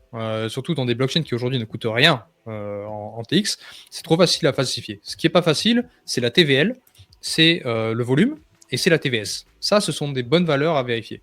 Mais voilà, là, c'est bullshit et la plupart des layers 2, c'est bullshit, honnêtement. Et même Swana, c'est bullshit. Donc, juste focussez-vous sur tout ce qui est volume, TVL, TVS. Et je dis volume parce que le problème de la TVL et de la TVS, c'est que ça ne représente pas des layers 1 comme Solana qui sont beaucoup plus trading. Solana, il faut beaucoup plus s'approcher avec du volume. Je trouve en tout cas que ça fait plus de sens. Voilà. Et il y avait un autre truc en parlant de movement que j'ai vu passer, ça m'a fait rire. En fait, dans l'Explorer, en fait, il y a, et pareil, mais en fait, le movement, c'est pas la première fois que je vois passer des news. Il y avait déjà eu un drama avec Federico, Fede Interne, pour ceux qui connaissent pas, Fede, celui-là. Ah oui, Quelqu'un de ultra intéressant qui avait dit que déjà, movement, c'était bizarre, etc. Et dans l'Explorer Movement, on s'est rendu compte que le token Move avait la description du token Aptos sur l'Explorer de Aptos. Genre, c'était marqué Aptos, Aptos Coin, etc. Genre, en mode, bah voilà, quand tu tapais. Putain, c'était quand tu tapais Aptos dans le Movement Explorer, tu tombais sur le coin movement parce que les metadata étaient exactement les mêmes. Bah genre c'est ça, voilà. Un truc comme ça. Alors il faudrait que je retrouve le tweet exact, mais... Et en fait, c'est venu ajouter. En fait, on ajoute toutes les semaines des trucs sur Movement en mode non, mais les gars, en vrai, il y a des petits problèmes. Genre, et c'est pour ça, Movement, je suis en mode mais qu'est-ce qui branle? Genre, qu'est-ce que c'est que ce bordel? Genre, pour le coup, Federico avait été beaucoup critiqué quand il avait critiqué Movement, et de plus en plus, et d'ailleurs, son tweet est assez drôle. Il a dit aujourd'hui un truc du style ah, bah, vous voyez, je vous avais dit que. Enfin, il a dit, ah, bizarrement, ça y est, on se rend compte que j'ai peut-être pas raconté n'importe quoi, etc. Ça m'a fait, ça m'a fait sourire. Donc, Movement, ouais, assez bizarre hein, ce qu'ils font, pour être honnête. Donc, ouais, je sais pas si tu bizarre. as vu aussi tout le. Il y a Blockworks qui a fait tout un article sur Movement et ça a fait beaucoup réagir. Oui, Parce qu'ils ont donné 5 raisons pour que Movement oui, soit un oui. bon investissement. Et Raison il y avait. numéro un. Les gars sont des Gen Z et ils ont levé beaucoup d'argent. Et tout le monde a dit, mais c'est juste un red flag en fait. Les gars, c'est des Ouais. Gen Z, Là, ils ont trop d'argent dans les mains. ouais. Ah non, C'est c'était SBF-like catastrophique. quoi. Mais C'était bref. catastrophique. Bref, j'enchaîne, moi, avec un autre truc catastrophique, messieurs, dames, vous aimez quand on fait des vannes. Là, vous avez le droit pendant 3-4 petites minutes. On va parler de Neura, le Layer 1 IA qui était censé être sorti par Anchor. Bah, écoutez, ils sont revenus à la vie. Et c'est un peu la semaine des morts vivants, j'ai l'impression. Où ça y est, ils sont revenus, ils ont dit, ah, c'est vrai qu'on avait un Layer 1 à sortir l'année dernière et qu'on a un peu zappé. Bah écoutez, on va faire un Layer 1 généraliste comme tout le monde. Bah voilà. Voilà, Yes. voilà. Si jamais, Victor en parle très bien, j'ai pas besoin de rajouter plus ce qu'il a dit. Elle est un généraliste avec un mainnet pas avant le Q3, je comprends pas leur vision. Bah voilà. Parce que j'ai besoin de plus argumenter, messieurs, dames. Vous avez le droit de vendre vos bagues à partir de maintenant, c'est officiel. Déjà que c'était pas glorieux, bah là c'est vraiment encore moins glorieux. Voilà, vous faites ce que vous voulez de vos bagues. Ouais, Moi je trouve ça catastrophique. Enfin, de toute façon, ça l'était c'est déjà, clair. mais là c'est vraiment, vraiment catastrophique. Ouais, c'est terrifiant. Il y avait une question intéressante, volume. En vrai, le volume, c'est dur à faire. En fait, t'as des MM qui jouent avec beaucoup d'argent et du coup qui font beaucoup de volume sur des tokens, mais ils perdent potentiellement de l'argent parce que tu fais monter un prix, mais après, du coup, tu prends le reste. Et du coup, c'est assez dur à fake sans perdre d'argent. Donc, c'est vraiment des gens dont c'est le métier qui le font. Mais oui, ça se fake aussi. De toute façon, tout se fake. Hein, en soi. Même la TVL se fake. Mais c'est juste plus dur. Qu'est-ce que j'ai comme news? Moi, j'arrive bientôt à la fin. Il me reste 3 news. Je crois que j'ai Et plus grand chose après. Alors, j'ai Kaito. Ah oui, je voulais une petite news parce que c'est un truc que personne ne sait. Mais Kaito gagne déjà de l'argent. Non seulement ils en gagnent, mais en plus ils l'achètent pour buyback. Je sais pas pourquoi ils n'en parlent pas beaucoup. Mais il y a pas mal de buybacks qui sont faits. Et en fait, j'aime bien sa take à Yuhu. Yuhu, qui est une personne que j'apprécie pas mal. C'est qu'il dit on va pas faire comme les autres projets à attendre 2 ans ou 3 ans pour faire du buyback parce que les gars veulent un maximum de réserves et tout dans la trésorerie. On va buyback maintenant. Alors c'est un peu dangereux parce que du coup, si jamais on part en bear market, peut-être qu'ils n'ont rien dans les coffres. Mais j'aime bien le fait qu'ils y vont à fond. Alignment, comme ils disent. Et voilà, ça créera une pression acheteuse sur Kaito. Mais par contre, ouais. J'espère que ça se passera bien pendant le bear market. Deuxième petite news. Oula, oui. Alors ça, on a hésité à le mettre dans les news parce que c'est très très très tôt. C'est arrivé aujourd'hui, je crois. En fait, il y a le RESS. Alors c'est encore Paradigm. Paradigm qui est un très très bon VC et très très qui fait vraiment, en fait, qui accélère énormément la technologie en général, surtout sur Ethereum, surtout autour de l'EVM en fait. Et ils ont sorti le RESS. qui est du coup qui permet de faire des nœuds stateless RETH. Donc RETH, on avait déjà parlé, qui permet d'aller extrêmement vite, mais là c'est stateless. Et ça c'est hyper intéressant parce qu'il y a tout un débat qui est en train de s'ouvrir avec MegaETH, parce que MegaETH n'a pas besoin de blocs. MegaETH va tellement vite qu'il n'a pas besoin de blocs. Les blocs, c'est un truc qu'on a inventé quand on n'allait pas assez vite parce qu'il fallait pouvoir vérifier tant de transactions, les autres elles attendent, un autre bloc s'ouvre, et puis voilà. C'était lent. Maintenant qu'on va vite, on n'a pas besoin de blocs. Mais on fait des blocs parce que les outils actuels sont adaptés aux blocs. C'est ce que disait Bread de MegaETH, c'est que ils le font juste pour ça, sinon ils n'ont pas besoin de blocs. Et c'est ce qu'on appelle le stateless, c'est-à-dire qu'ils n'ont pas d'état et que juste tu envoies ta transaction, elle passe. Tout simplement. Et elle va pas dans un bloc, elle n'est pas avec d'autres transactions. C'est comme du Web 2. Le Web 2, c'est comme ça, il n'y a pas de bloc dans le Web 2. Et c'est un truc que je pense on verra de plus en plus, mais qui va mettre du temps parce qu'encore une fois, les outils ne sont pas adaptés. Il y a Pod Network qui travaille là-dessus. J'ai pas les noms, mais il y en a quelques-uns aussi. Et je trouve ça trop intéressant. Ça va être dur de bouger là-dessus, mais je pense que, in fine, on devra. Je sais pas ce que tu en penses. Qu'est-ce que ça va être long? Mais Ouais, ça va être... toutes ces notions de stateless, etc., c'est des trucs qui, dans la roadmap d'Ethereum, sont en mode ouais, t'inquiète, hein, on le fera plus tard. Ouais. Parce que pour le scaling d'Ethereum, ça pourrait être utile parce qu'on pourrait passer par du ZK, ce qui ferait que on aurait juste besoin de vérifier les preuves. Enfin, ça permettrait en fait de décentraliser plus sans que ça coûte cher en fait et ce que le réseau pèse moins lourd. Donc c'est typiquement le genre de solution. En fait, c'est très bien que ça arrive. Par contre, qu'est-ce que c'est tôt? Genre ça, vous êtes sûr que vous allez le voir implémenté dans, oh, oh, dans belle lurette. Après, ça peut arriver sur des L2 aussi. Hein. Enfin, Ça là, peut je arriver crois plus qu'il y aura rapidement sur des L2. Voilà. Ça peut arriver très Ça rapidement peut sur des arriver L2. plus rapidement sur des L2, c'est vrai. Voilà. Bah, Inch'Allah, ça arrive rapidement. Hyper intéressant. Est-ce qu'il te reste des trucs, toi, Joe? Moi, il me reste juste Non, après, j'ai des le petits thread de sujets, Tisma. mais... Vas-y, Il vas-y. me reste juste le thread de Tisma. Tisma qui a fait un très très bon thread. Alors, Tisma qui fait des contenus qui sont toujours très intéressant. Et là, ce thread, il est particulièrement parce que ça donne des statistiques sur un peu la chance que vous avez d'avoir un altcoin qui performe de manière durable. Donc ça va toujours dans ce sens de se dire que les altcoins ne sont pas faits pour être hold et qu'il faut dans tous les cas les vendre parce que sinon vous allez juste finir en perdant de l'argent. D'habitude on le dit parce qu'on est quasiment sûr de ce qu'on raconte. Cette fois on a des statistiques et il a fait des stats en fait en regardant les performances de chaque token entre 2017 et 2025. On voit que Bitcoin a augmenté de 430% et que seulement 47 tokens ont survécu. Ce qui fait que vous aviez 4,75% de chance d'investir dans un token qui a surperformé Bitcoin, voilà, dans la période de temps qui est donnée là, et 91,5% de chance de perdre de l'argent. J'ai trouvé le thread vraiment brillant. C'est du code, c'est des statistiques, c'est des analyses. Je vous invite vraiment à regarder parce que j'ai trouvé ça vraiment, vraiment intéressant. Il est Et fort, hein. ça met des datas sur un sentiment. Et là, vous n'avez pas de raison, vous n'avez plus de raison pas objective de pas vendre vos foutus altcoins quand vous êtes en train de surperformer Bitcoin. Alors oui, là on est en bear market, du coup vous faites défoncer, moi aussi. Mais si jamais on remonte, peut-être qu'un jour on remontera, si vous avez surperformé Bitcoin, vendez, parce que vous serez statistiquement dans quelque chose qui n'arrive que très rarement. Voilà, j'ai trouvé ça Moi, vraiment brillant comme thread. je pense que c'est pas pour rien on dit 5 fois take profit dans la chanson de l'intro. Dans l'hymne, Voilà. c'est dans le refrain, messieurs, dames. Si vous prenez pas de profit, moi je peux plus rien faire, hein. Là, c'est dans chaque stream, Ça doit hein. des rappels tous les semaines. Très bon point de Paul. C'est très intéressant en vrai, c'est pour ça que je rebondis. En fait, tu vas te bouffer le slippage et puis surtout tu vas te faire front run par de la MEV. Donc les gens qui vont capter, surtout si tu fais du volume. Déjà, si tu as une grosse size, tu vas te bouffer un max de slippage. Et puis surtout, les gars vont te capter de très loin, les bots de MEV, et ils vont te bouffer parce que tu vas juste perdre de l'argent en fait, petit à petit. Encore une fois, c'est vraiment pas si simple. Mais il y en a qui le font. Hein. Tu regardes la plupart des tokens sur Solana. En fait, tu les vois parce qu'ils achètent plein de tokens et ils les vendent juste après. Tu peux aller regarder. Mais encore une fois, ça coûte de l'argent. Ça coûte de l'argent. Mais bref. Voilà. Ben voilà, messieurs, dames, concernant les news, on a fait le tour. Si jamais vous avez des questions, n'hésitez pas.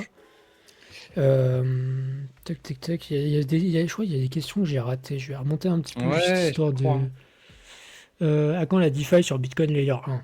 Alors là. Après, il y a des trucs sur Bitcoin Layer 1. Mais bon, c'est pas de la DeFi à proprement parler. Tu peux acheter et revendre des tokens comme des. Merde, c'est quoi le nom? Les runes? Ouais. Ouais. Ouais. Tu peux, Ouais. c'est de la DeFi, bah, disons que c'est du trading, quoi. Enfin, du trading, avec 10 minutes de block time. Mais tu peux acheter et Ah, revendre des runes et spéculer là-dessus, même si, bon, c'est pas zinzin. il y a des gens qui étaient. Enfin, déjà, il y avait une super hype. Il y a un moment où il y a des gens qui faisaient des fois 100, des fois 200 là-dessus. Mm. Putain, ça a dégonflé à une vitesse. Je suis choc barre, hein. Et j'ai Exactement. pas l'impression que ça reviendra, hein.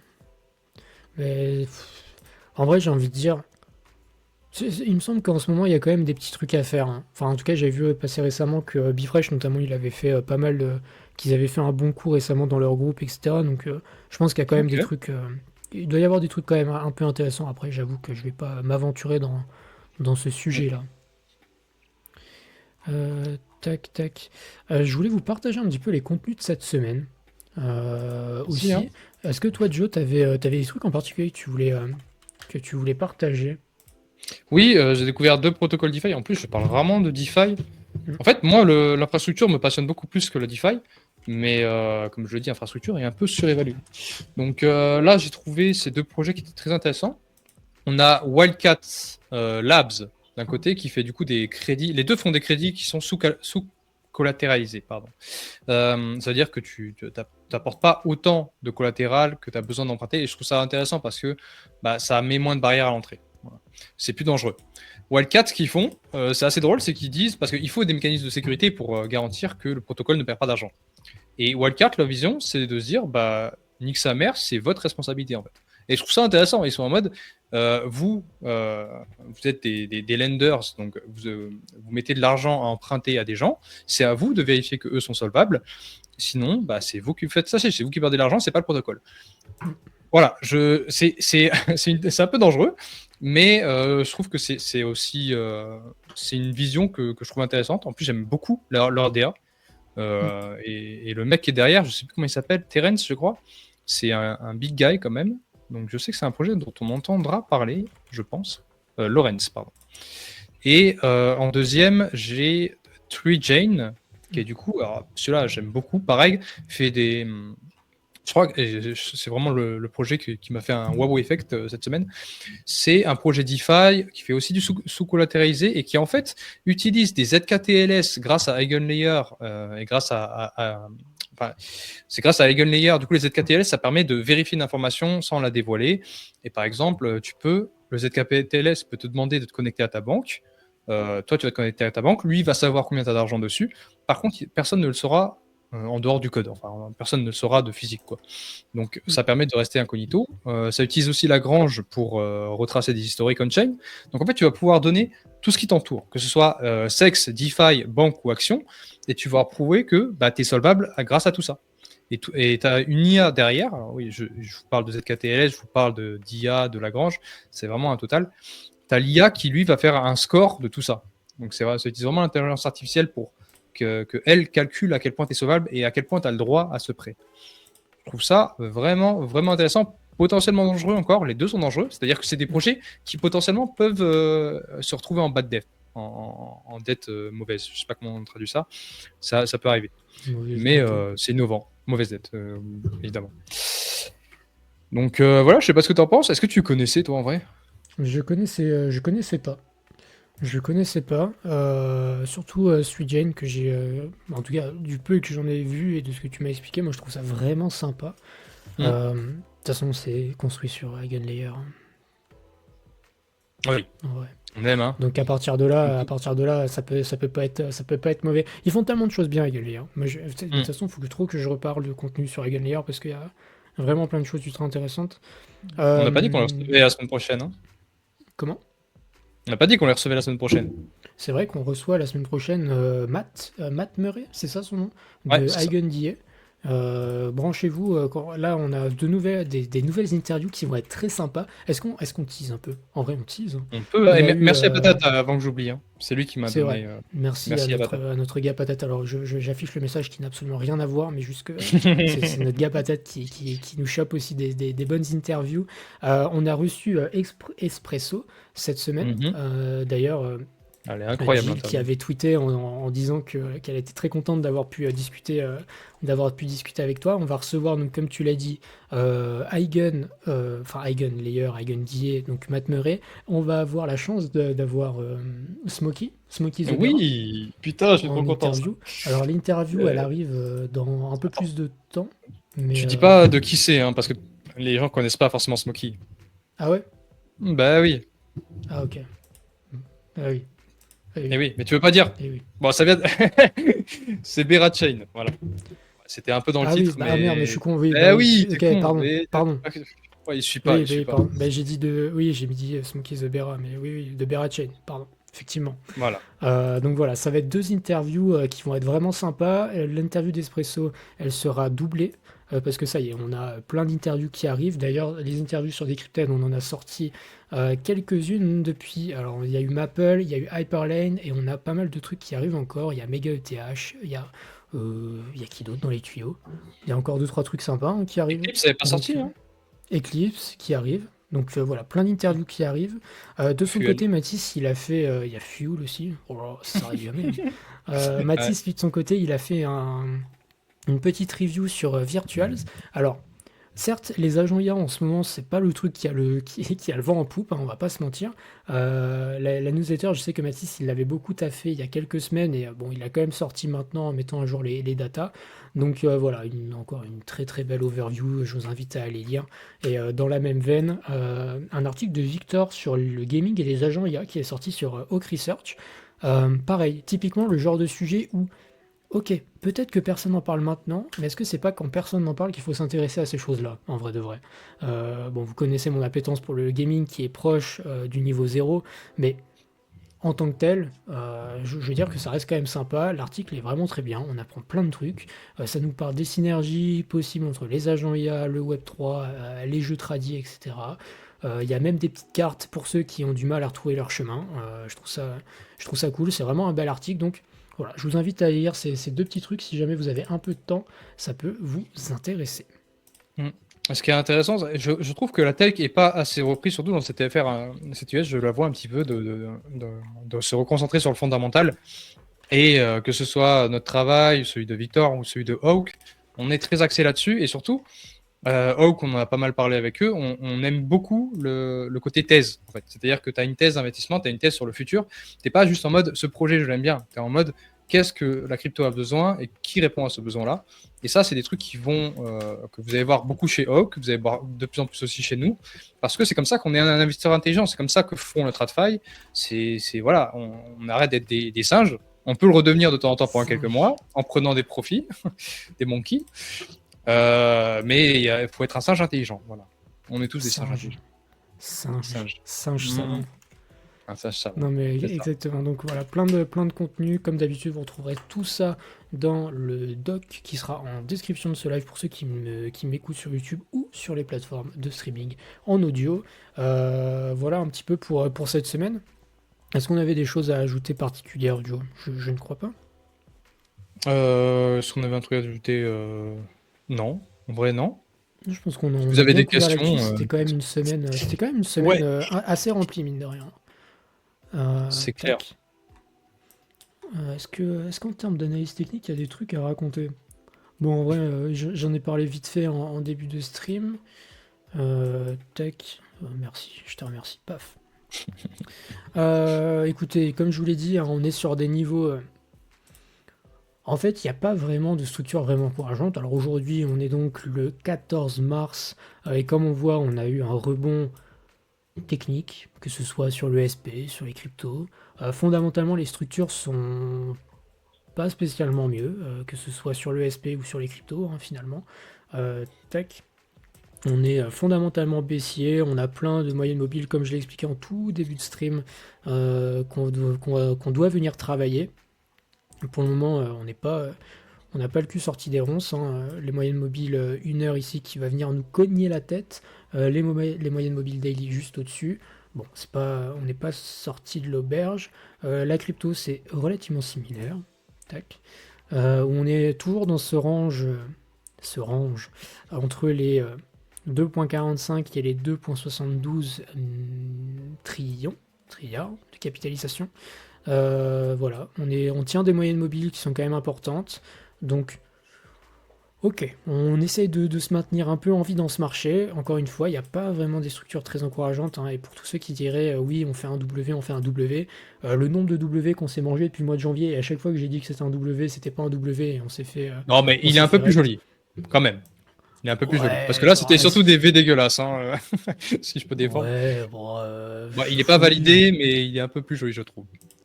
oui, bon, allez, Bon, pourquoi moi, pas, si t'as envie de trop donner un peu positif, je suis trop d'espoir, hein. optimiste, moi. Si t'as Un envie peu de trop donner un peu optimiste. d'espoir, pourquoi pas. Moi, encore une fois, comme je vous ai dit, du moment qu'on n'a pas. Alors, sur le total, c'est un peu plus lointain, mais du moment qu'on n'a pas reflip, en fait. Alors, il y a les moyennes mobiles qui vont continuer à descendre, hein. On va voir la moyenne mobile 4 heures qui va finir par taper ici. Moi, du moment qu'on n'a pas repris cette zone et de manière positive, en fait, comme là, où en fait, une fois qu'on y a été, à chaque fois, on a réintégré et tout ça pour finir plus bas. Ça donne pas très envie de s'exposer davantage, hein, que ce soit de la crypto ou pas de la crypto d'ailleurs. Euh, Pareil, donc sur Bitcoin, c'est exactement ce que je vous ai dit. On est en train de travailler les zones de résistance. On est en dessous pour le moment du 38,2 depuis le mois d'août. Donc pour le moment, on n'arrive même pas à tenir ce support. Le prochain support, c'est plutôt les 73 000 à partir de maintenant. C'est quand même fou de se dire, hein, qu'on est plus proche des 73 que des 100 000 à partir de maintenant. C'est vrai que les temps changent. Donc, est-ce qu'on doit y aller? Écoutez, là, dans l'immédiat, je suis en mode, j'ai pas tellement de trucs qui me donnent envie de penser le contraire. Est-ce qu'on peut voir un rebond technique avant d'y aller? Peut-être que oui. Encore une fois, je suis pas là pour prédire le futur, mais plutôt pour se donner un avis sur le marché. Pour le moment, je suis plutôt modéré. Et c'est relativement pareil, hein, du côté de n'importe quelle alt, hein. Les structures sont même pires que celles sur Bitcoin, hein. Je veux dire, on se fait rejeter. Il n'y a pas de structure particulière à partir de maintenant. Même des actifs comme Hype, hein. Là, on est plutôt dans une zone de résistance pour Hype. Vous voyez que moi, j'en ai acheté bien aussi dans cette zone-là.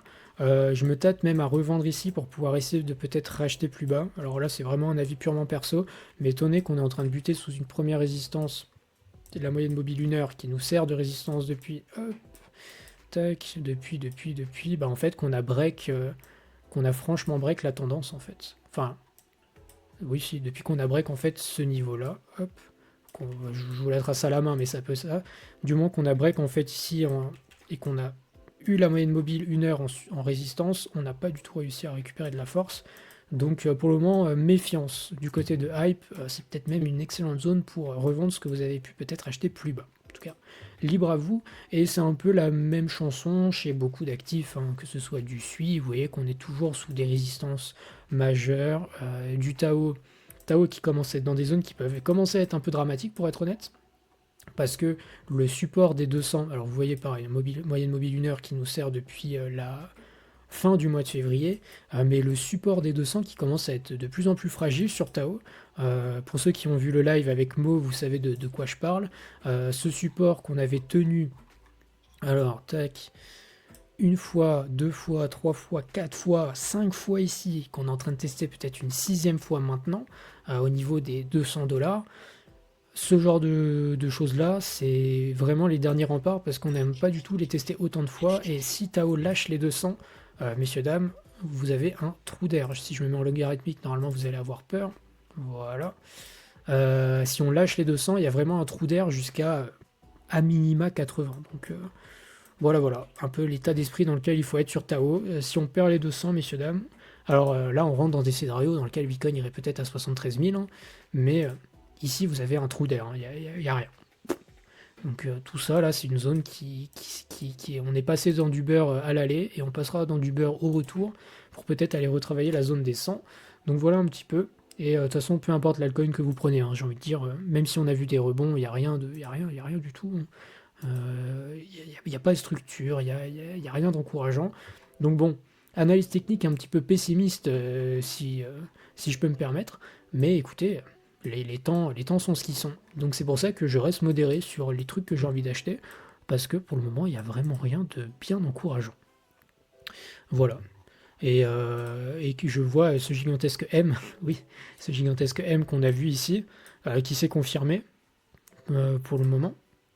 Donc, est-ce que le scénario, c'est de voir, typiquement, si en fait on peut rentrer dans un scénario dans lequel on se dit, ok, on peut faire un espèce de grand M en weekly qui ferait ça par exemple, avec, disons, si jamais on voit une reprise sur les marchés, qu'on aille faire un vrai double top weekly sur les marchés et qu'on se tape une année 2025 merdique, peut-être. Est-ce qu'on doit crash maintenant, pendant la première partie de l'année, etc. Encore une fois, c'est des choses qu'il faut avoir en tête. Rien n'est impossible, il faut juste faire en sorte de dormir avec tous les scénarios et de privilégier certains. Sur le Global M2, vous voyez qu'on se porte plutôt bien, hein. Si je reprends tac, mon total, voilà, vous voyez qu'on arrive tant bien que mal dans la fin de latéralisation qui correspond au M2. Il nous manque encore une petite semaine à tirer avant de peut-être voir une hausse. Est-ce qu'on va voir une hausse sur les marchés? Encore une fois, il n'y a pas que le M2 dans la vie, même si c'est un indicateur que j'aime beaucoup, il n'y a pas que le M2, et ça ne veut pas dire que parce qu'on est revenu au même niveau qu'octobre, on reverra les mêmes prix qu'on a vus à la TH. Ça, c'est pas un moyen de déterminer le prix, c'est plutôt un moyen de déterminer l'avancée de la liquidité. On peut très bien juste aller là pour plonger, on peut aller plus haut, on peut aller plus bas. Ça ne doit pas déterminer le prix, ça doit déterminer, enfin c'est plutôt un indicateur qui aide à déterminer l'avancée par la suite. Voilà, un petit peu dans l'état dans lequel on est. La Bitcoin dominance, complètement inarrêtable, n'a plus envie de dump, hein, j'ai envie de dire. Business as usual. Quoi d'autre? En vrai, j'ai même pas regardé les autres totaux. Les autres totaux, c'est vrai que se portent mal, hein. C'est vrai que, ouais, y a rien c'est vrai qu'on est encore plus loin des moyennes mobiles aussi. Ouais, ouais, ouais. Bah écoute, bon, écoutez, c'est une analyse technique à l'image du marché, j'ai envie de dire. Il y a quelque chose aussi qui est intéressant à regarder, c'est ce truc-là. Alors ce truc-là, c'est beaucoup de chiffres compliqués, des trucs dans tous les sens, mais ça montre c'est un indicateur de peur, ou en tout cas de confiance dans les marchés sur la TradFi. En fait, ça fait la différence entre les taux que les entreprises ont quand elles font des prêts et les taux que le gouvernement a. Quand ça monte, ça veut dire que le marché a davantage peur que les entreprises puissent pas rembourser leurs prêts et qu'elles prêtent à des taux plus élevés. Quand ça baisse, ça veut dire que c'est l'inverse. On a plutôt confiance dans les entreprises. Vous voyez que depuis le mois de février, on est vraiment rentré dans le mode panique. Si jamais ça continue de rebaisser et qu'on voit quelque chose qui repart à la baisse, ça nous donnera peut-être de l'espoir sur le fait que les marchés vont se calmer. Pour le moment, on est vraiment up only, et les niveaux qui seraient vraiment critiques, ce seraient vraiment les niveaux au-dessus des 4. Niveaux qu'on avait effleurés au mois d'août. Hop, à peu près. Donc voilà, typiquement le genre de niveau, si jamais on s'en approche trop, on sait qu'il y a encore plus de panique à voir sur les marchés. Donc voilà, un petit peu en termes de macroéconomie, comment on se place, et le dollar qui nous a fait une chute vertigineuse et qui n'a pas l'air de vouloir se reprendre, donc plutôt sympa pour nous, même si dans le même temps on a un gold qui a tapé les 3000 $ par once. Donc voilà, contexte compliqué, contexte d'un marché qui a peur d'une récession. Encore une fois, je vais pas refaire toute la macro ici, c'est pas le but, mais ça vous donne un petit peu les tendances de marché. Après, Voilà ce serait pour le le moment hein, côté de pour l'or de prendre ses profits d'aller dans les actions. C'est plus les actions qui sont c'est sous-valorisées que il faut un peu de euh, confiance. ça dépend. En fait, vraiment, c'est pour ça que l'émission avec moi qu'on a fait, franchement, je la trouve grotesque, juste parce qu'en fait, on est revenu sur le fait que ce soit vraiment un entre-deux-mondes. Genre, est-ce que vous avez confiance dans l'économie maintenant? Est-ce que vous n'avez pas confiance dans l'économie maintenant? Ça. C'est le coin flip actuel de la macro. Et il n'y a pas besoin d'aller plus loin. Et les gens ont pris ma veste sur X aujourd'hui parce que j'ai dit, les gars, c'est un coin flip. Bah, je suis en mode, bah, fondamentalement, c'est un coin flip. Je veux dire, tu peux perdre demain la moitié, enfin, tu peux prendre moins 50% sur n'importe lequel de tes bagues, en fait. Et il faut en avoir conscience. C'est pas quand ça arrive, faut attendre. Ah mince, ah, il y avait des problèmes. Ah zut, ah pardon, ah j'ai mal fait mes devoirs. Donc c'est pour ça que, ok, je préfère être dans le gris, me dire que je suis moins exposé sur les alts, moins exposé à ceci, à cela, d'être beaucoup plus précautionneux. Mais encore une fois, on va pas dans le sens contraire du marché. C'est pas parce que si le marché part en récession et dit c'est la récession, vous n'allez pas arriver vous dans votre bureau et dire ah mais non, mais parce que en fait c'est pas vrai. Non, ça fonctionne Mm. pas comme ça les enfants. Donc c'est bon, c'est ce qu'il dit, il faudrait prendre la veste de ceux qui prennent la veste. Ouais, c'est bon. Est-ce qu'on ferait pas un projet Euh, crypto avec ce genre de truc? Moi ça me parle. Ah, mais en Donc plus, voilà j'étais un petit curieux parce que et ça fait des mois que les gens se disent il faut que les influx arrêtent de prendre des positions parce que tout le monde s'est trompé ce mois-ci, à part de quelques-uns. Genre, Froggy ou quoi. Et en même temps, là, tu vois, tu donnes pas de position et on te tombe dessus. Donc en fait, dans tous les cas, on te tombe dessus. Moi, ce que je trouve cool, c'est que toi, tu es beaucoup plus mesuré que moi. Moi, j'ai mon opinion. Des fois, je me trompe. Mais j'apporte ma valeur qui, des fois, a tort, des fois, a raison. Mais voilà, je suis entier. Et toi, tu es beaucoup plus mesuré. Donc les gens ont les deux. Je trouve ça très cool. Et Mais je pense qu'il faut arrêter d'avoir peur des opinions, quoi. et sachant qu'il y a quand même un truc qui est assez marrant, c'est que quand au mois de décembre, on cassait les couilles avec la macro Ouais, là, ouais. et que vas-y sur le Discord, on partageait ouais le M2 il baisse, ouais il y a ça, il y a ci, il y a machin, et quand on a dit ouais Trump c'est peut-être pas l'événement le plus bullish de l'année, ah par contre là perte de réseau. SFR, free, tululut, plus de batterie, plus terminé bonsoir. Donc moi ça me fait beaucoup rire, mais c'est pour ça, c'est toujours la folie des réseaux. Tu parles d'un truc, ça va pas, tu parles d'un autre truc, ça va toujours pas. Et C'est c'est pour ça. ça que si jamais, et quelque part j'ai envie de dire, si jamais vous êtes mesuré dans la vie, enfin dans vos investissements, eh ben bravo à vous. Vous êtes juste sain d'esprit. Vous n'êtes pas full bear, full bullish. Vous savez juste en fait prendre des positions mesurées et changer de biais si jamais il y a un problème. Et qu'on soit honnête, hein, si demain le marché nuke, je liquide beaucoup de ce que j'ai. Voilà, Évidemment.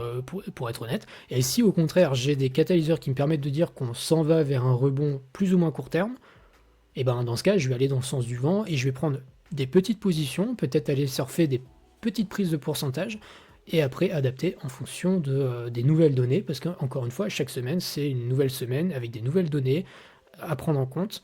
Et en fait, changer de biais tous les jours, c'est un peu compliqué, mais ajuster ses biais et ses perspectives en fonction de l'avancée économique, ça me paraît pas particulièrement malsain. Bon voilà. Donc écoutez, période compliquée, période d'incertitude. De toute façon, on sera là la semaine prochaine pour en parler dans tous les cas, et tous les jours sur le Discord Decrypted, bien évidemment. Si vous n'y êtes pas encore, qu'est-ce que vous faites de vos journées? Si vous n'êtes pas sur le Discord, vous passez du temps sur X. Quel drame. Vous pouvez venir sur le Discord Decrypted, c'est beaucoup plus amusant. Voilà, terminé pour la publicité, et abonnez-vous, ça mange pas de pain. Carrément. Et il y a beaucoup de gens qui parlent de Picsou, mais vraiment, j'ai publié une photo, je crois que c'est cette semaine, où on voit vraiment que Froggy, il a Pixel top, enfin Pixel vendu le top, Grotesque parce Froggy. qu'il avait, ouais, franchement, grotesque. En fait, je savais qu'il avait été bon, je savais pas qu'il avait été si bon. Et il va d'ailleurs sortir un format bientôt. Hmm. Je sais pas où ça en est, mais j'ai hâte de voir ça. Bonne question, ça, c'est vrai ça. Son étude de cas. Ouais, où il va analyser. Alors, je sais pas si c'est des portefeuilles qu'il analyse ou des situations de manière générale. J'avoue que j'ai pas le détail du Je format. crois que c'est les Mais sentiments des gens, ou un truc comme ça. ouais. Non. Mais en tout cas, Mhm. Froggy qui est vraiment quelqu'un d'intéressant que je suis très content d'avoir en tant qu'ami en fait sur le Oui. Discord Decrypted. C'est une rencontre qui était vraiment géniale. C'est quelqu'un qui a beaucoup de flair, beaucoup plus que nous par moment. Et il avait vraiment Pixel vendu le top. C'est quand Trump a été élu, je crois, le Pixel top, hein, un truc comme ça. Quand Trump Ouais, est c'est arrivé, ça. le jour de son même coin. C'est ça. Ouais. Mm. Donc il a vraiment Pixel top. Si jamais vous n'êtes pas abonné à Froggy, je vous invite vraiment à le suivre. Hop. Tac, tac.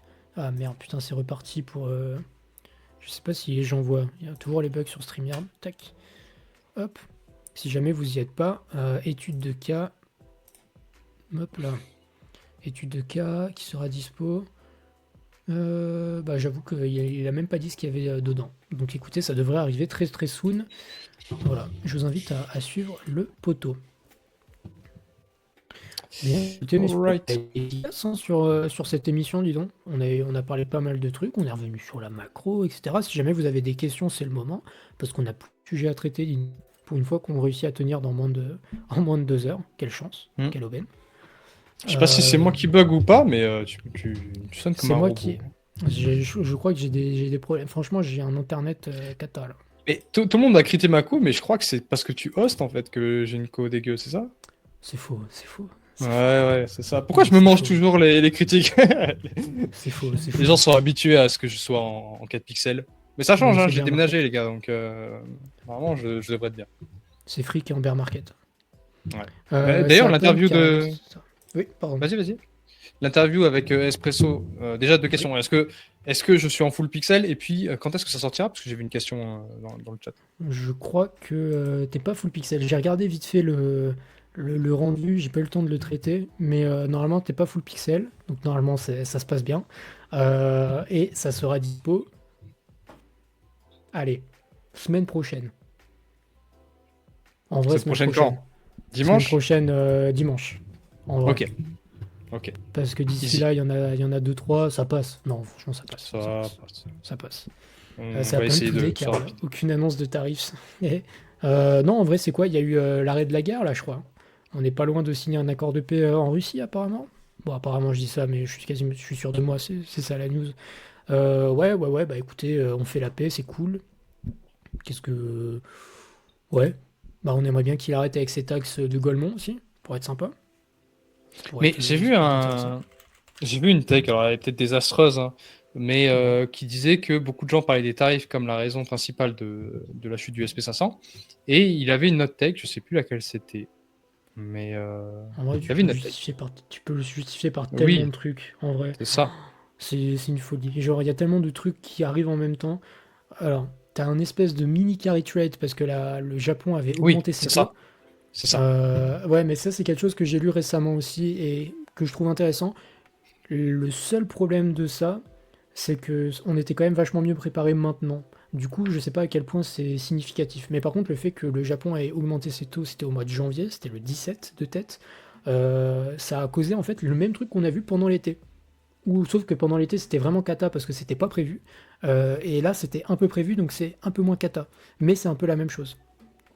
Et en plus de ça, vous rajoutez les tarifs, la récession, parce que en fait, tout ça, c'est que des facteurs qui sont réels, hein.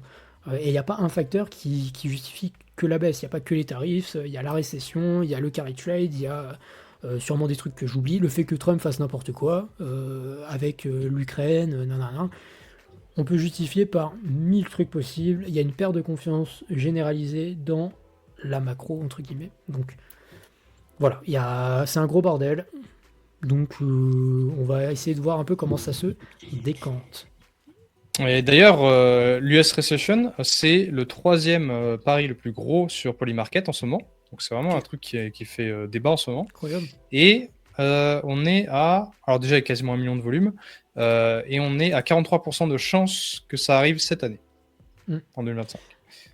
Voilà. Et en comparaison à la même période, je te disais en off qu'on avait eu 30%. Alors, c'est le plus loin que j'ai réussi à retrouver, c'était 30% en début août, quand on avait le même type de narratif TradFi, où on disait c'est la récession, c'est la récession, c'est la récession.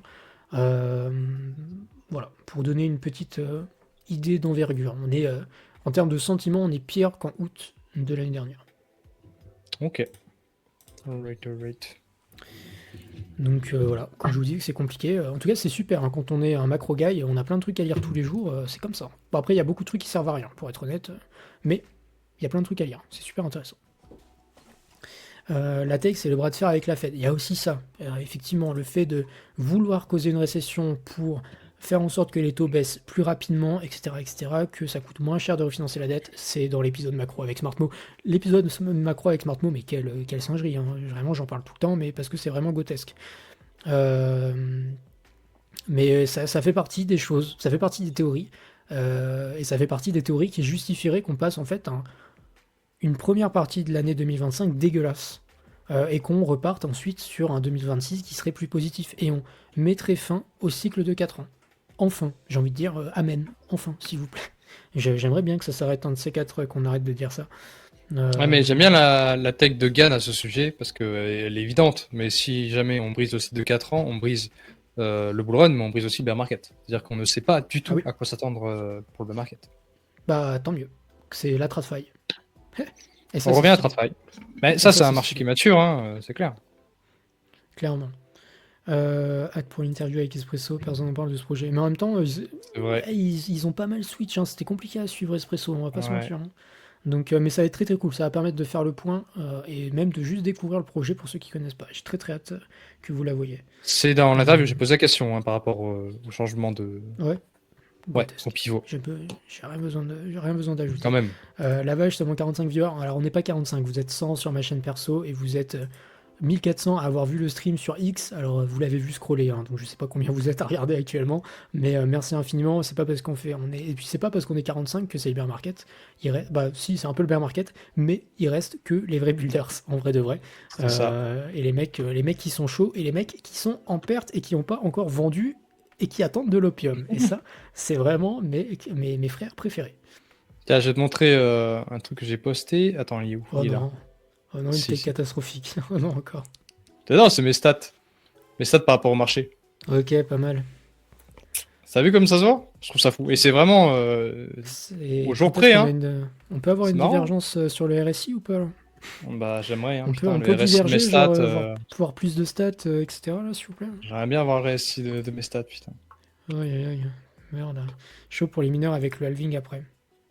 Ouais, mais le halving, c'est juste. Franchement, le halving aujourd'hui, si déjà vous considérez qu'il a encore un impact, amen, mais franchement, le halving aujourd'hui, les gars. Ouais, et puis ça s'ajuste en fait, hein, la difficulté s'ajuste de tous les cas. Allez, dans tes dents. Ah bah d'accord. Allez, Ok, normal. le Minia Maker qui décide de t'en mettre. Qui décide Ah de bah t'en on mettre une sait qui petite. paye, hein. Aussi.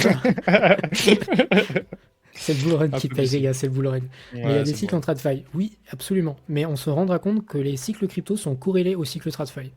Et si on met fin à un cycle TradFi maintenant, c'est-à-dire qu'on met fin à un cycle crypto aussi, ce qui fait qu'après on repart avec la TradFi.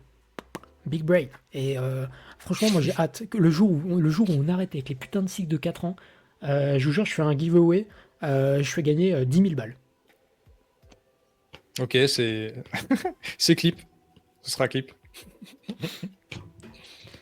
Bah, bref. Bref. Peut-être un peu emballé, hein. Pas sûr. C'est le bullrun qui paye le giveaway ou Ah bah. en vrai.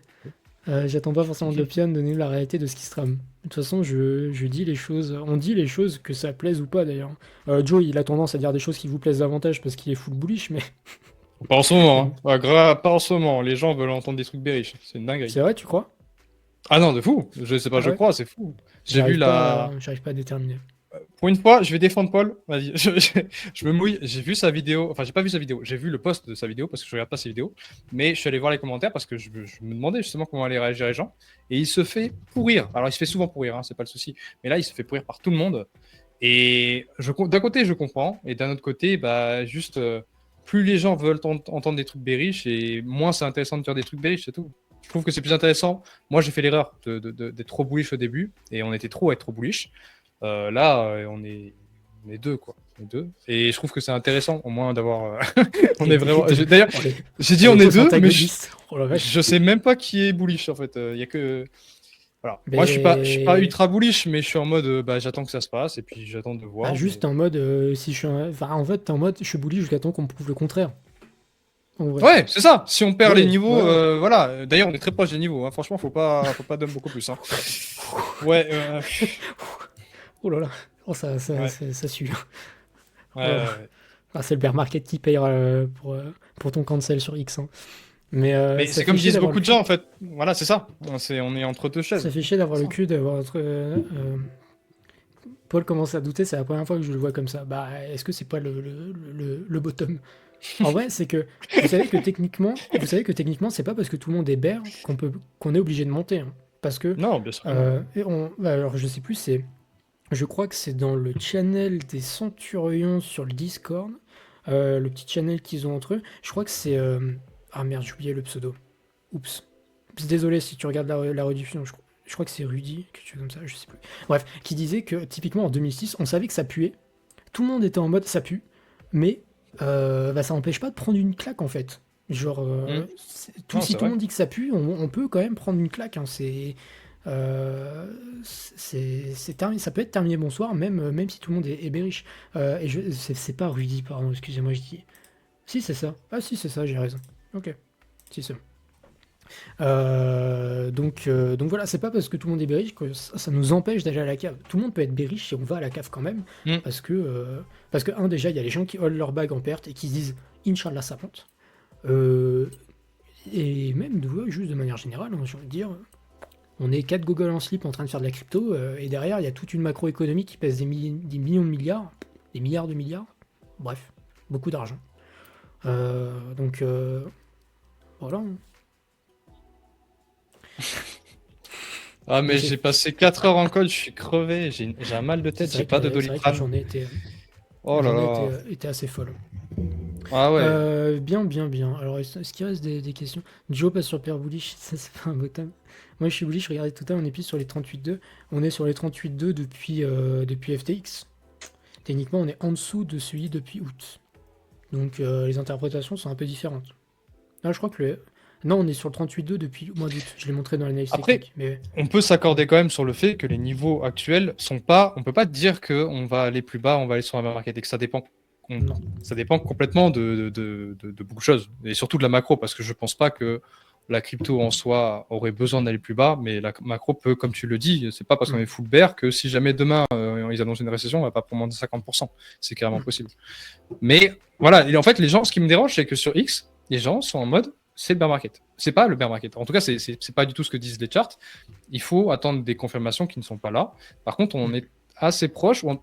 Enfin, Que ça, on en est ça, encore ça, un peu loin, mais c'est juste que si on ça va poudre. là-bas, et Enfin, puis le déjà, PF, il y aura une sale gueule. Hein. qu'est-ce qu'est-ce qu'on considère être en bear ou pas? Les alts sont déjà en bear market. Hein.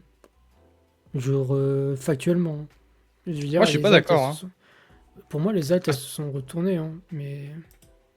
Bah, tu regardes le total 3, il va à peu Ouais, près mais bien. C'est l'inflation, mais l'inflation, tu la comptes pas. mais c'est ton total 3, mais ton total 3, il est surtout maxé par du XRP et du ADA, tu vois. Oui, mais c'est Donc la oui, crypto. C'est la des oui, non, mais alts. d'accord, mais je parle du reste, et en plus, bon, il s'est quand même retourné, hein, je veux dire. Fondamentalement, il est parti en Oui, bear mais des market. zooms. Regarde par rapport au Oui, non, mais reste. d'accord, du moment qu'on Voilà. break pas, Voilà. ici, d'ailleurs, plutôt là, Même du moment qu'on avant. break pas Voilà. ici, oui, on peut pas dire qu'on a vraiment terminé la tendance. Là, on est dans les niveaux, et sur le total, c'est pareil, on est sur les Merci. niveaux en mode, c'est critique, mais ça va. C'est la zone de Voilà. gênance. Voilà. C'est très bien. Tu aurais dû appeler l'épisode comme ça. C'est critique, mais ça C'est va. critique, mais ça va. C'est vrai, c'est critique, mais ça va. C'est Faut faire tellement du cas ça. par cas sur les alts, mais il y a des alts typiquement qui sont déjà en bear market. Hein. Je veux dire, il y a des alts, si votre alt fait un ATL maintenant, taille haut. Enfin, Mais ATL s'il n'y a pas en, d'historique. Enfin, en fait, sans c'est historique, juste quoi. que le marché, mais il sécurise en fait. Il va dans les actifs les plus forts. Donc c'est normal que toutes les altes qui sont derrière le top 10, bah, elles prennent cher. C'est normal. Après, pour moi, c'est pas représentatif non plus de toute la crypto. Au contraire, c'est peut-être les choses qui représentent le moins la crypto. Le plus représentatif, c'est le plus gros. Donc ça veut pas dire que la crypto va à zéro. Mais Pas ça fait du mal au encore. PF des gens par contre. Pas Pas encore. encore. Attends, on dirait le même avec Bart Simpson. Ouais, c'est vraiment ça. Hein. Not yet. So far. Not yet. Les gens attendent des 70K parce qu'on leur a vendu la zone de vide, comme celle que tu as montrée sur Tao, alors que en gros, il y a plein de zones comme ça, on vient jamais les visiter. Bah, on les visitera en bear market. Mais la question, Mm, c'est de savoir où est-ce qu'il est le bear market. Le bear market peut être dans c'est 2 ça. semaines ou dans 6 mois. Ah non. Et c'est tout le sujet. Et encore une fois, je vous invite vraiment à regarder l'épisode macro avec Mo parce qu'il est trop trop bien cet épisode. C'est là tout le débat en fait. Et il y a des gens comme moi qui sont en mode bon, je peux switcher rapidement de l'un à l'autre, j'ai pas de problème avec ça. Il y a des gens qui sont en mode c'est la catastrophe, plutôt des gens qui sont alors c'est la catastrophe et qui ont déjà tout vendu. Il y a des gens qui se sont réexposés petit à petit. Par exemple, Picsou s'est réexposé petit à petit parce qu'il avait des ordres limites. Il est en mode bah moi j'achète maintenant en fait parce que les prix me conviennent et je pense qu'on est haussier. Ok. Darwin, on parlait d'Ian Darwin en début stream. Il est en mode ouh, plus ça sent pas très bon là cette affaire. Et c'est ça la beauté, c'est qu'on est dans une situation qui est tellement complexe. Vous allez avoir un éventail de gens qui pensent tout et le Personne ne contraire. sait, hein. Mm. Et ça, c'est formidable. Il n'y a personne qui a la vérité. Il y aura que des gens qui auront tort et qui auront raison. Des gens qui seront vannés dans 6 mois et des gens qui seront vannés dans 15 jours. Voilà. Mais ça, on Démerdez-vous. le répète, hein, on le répète, personne ne sait. Déjà, si tu as 60-70% de chances de réussite dans un marché, tu es un monstre en fait. Donc, c'est pour ça que j'aime pas les gens qui attrapent les vestes des gens qui ont tort, parce que bah, forcément, tu as tort. Je connais personne, même Picsou, qui est excellent. Il y a plein de fois où il a eu tort. Et c'est normal. Tu peux pas tout le temps avoir raison. C'est comme ça. Pas tout le temps avoir raison. Et à force d'attraper les vestes des gens, juste on n'aura plus d'avis comme Picsou le fait, c'est-à-dire tu donnes ton avis et c'est trop intéressant. Il faut en fait, il le faut. Après, c'est à toi de mixer les avis et faire ta tampouille. C'est pas aux gens à être toujours au milieu parce que sinon il n'y a aucune valeur qui est apportée, je trouve. Enfin, c'est ma vision en tout Absolument. cas. Absolument. Bien, écoutez, messieurs, dames, ça fait 1h57 que nous sommes en live. On a Mhm. traité de plein de trucs. On est revenu sur le sentiment de marché, les news, beaucoup de news en plus, très sympa. Que ce soit graphiquement, macroéconomiquement, cryptologiquement parlant, on est dans une période charnière, euh, période qui déterminera le reste de l'année. Voilà, jusqu'à la fin du mois. C'est très bien dit. Très très bien dit. Ouais, au moins jusqu'à la fin du mois, j'ai envie de dire. Ça va être intéressant à suivre. Et évidemment, dans tous les cas, on sera là pour en parler chaque semaine dans les Decrypted avec mon ami Joe. Et en plus de ça, maintenant vous avez une hymne, donc vous avez aucune raison de rater les streams parce qu'il y a une hymne super en début de stream à partir de maintenant. Messieurs, dames, je vous remercie infiniment pour le temps que vous nous accordez, bien évidemment. Chaque semaine, c'est toujours un plaisir de parler avec vous. Comme d'habitude, on est disponible sur le Discord Decrypted ou sur n'importe quel réseau social qui s'appelle par notre nom. Voilà, Joestar, Aigri, vous nous trouvez rapidement, facilement. Vous pouvez nous ping, on est toujours là. Et d'ici là, prenez soin de vos bagues. Est-ce que tu as quelque chose à rajouter de chaud? Non, bah, je sais pas. On va vous tenir au courant, comme d'hab. Merci. Franchement, moi, je suis trop étonné des gens qui sont encore là, que ce soit dans le Discord ou sur YouTube. Vous êtes vraiment des gens qui êtes piqués par le marché. Je trouve ça très intéressant. Et voilà, on vivra ça ensemble de toute façon. Et ça qui est beau, hein. Exactement. Donc, messieurs, dames, prenez soin de vous, profitez de votre week-end. C'était Decrypted. Ciao les potes. Ciao. Ouais.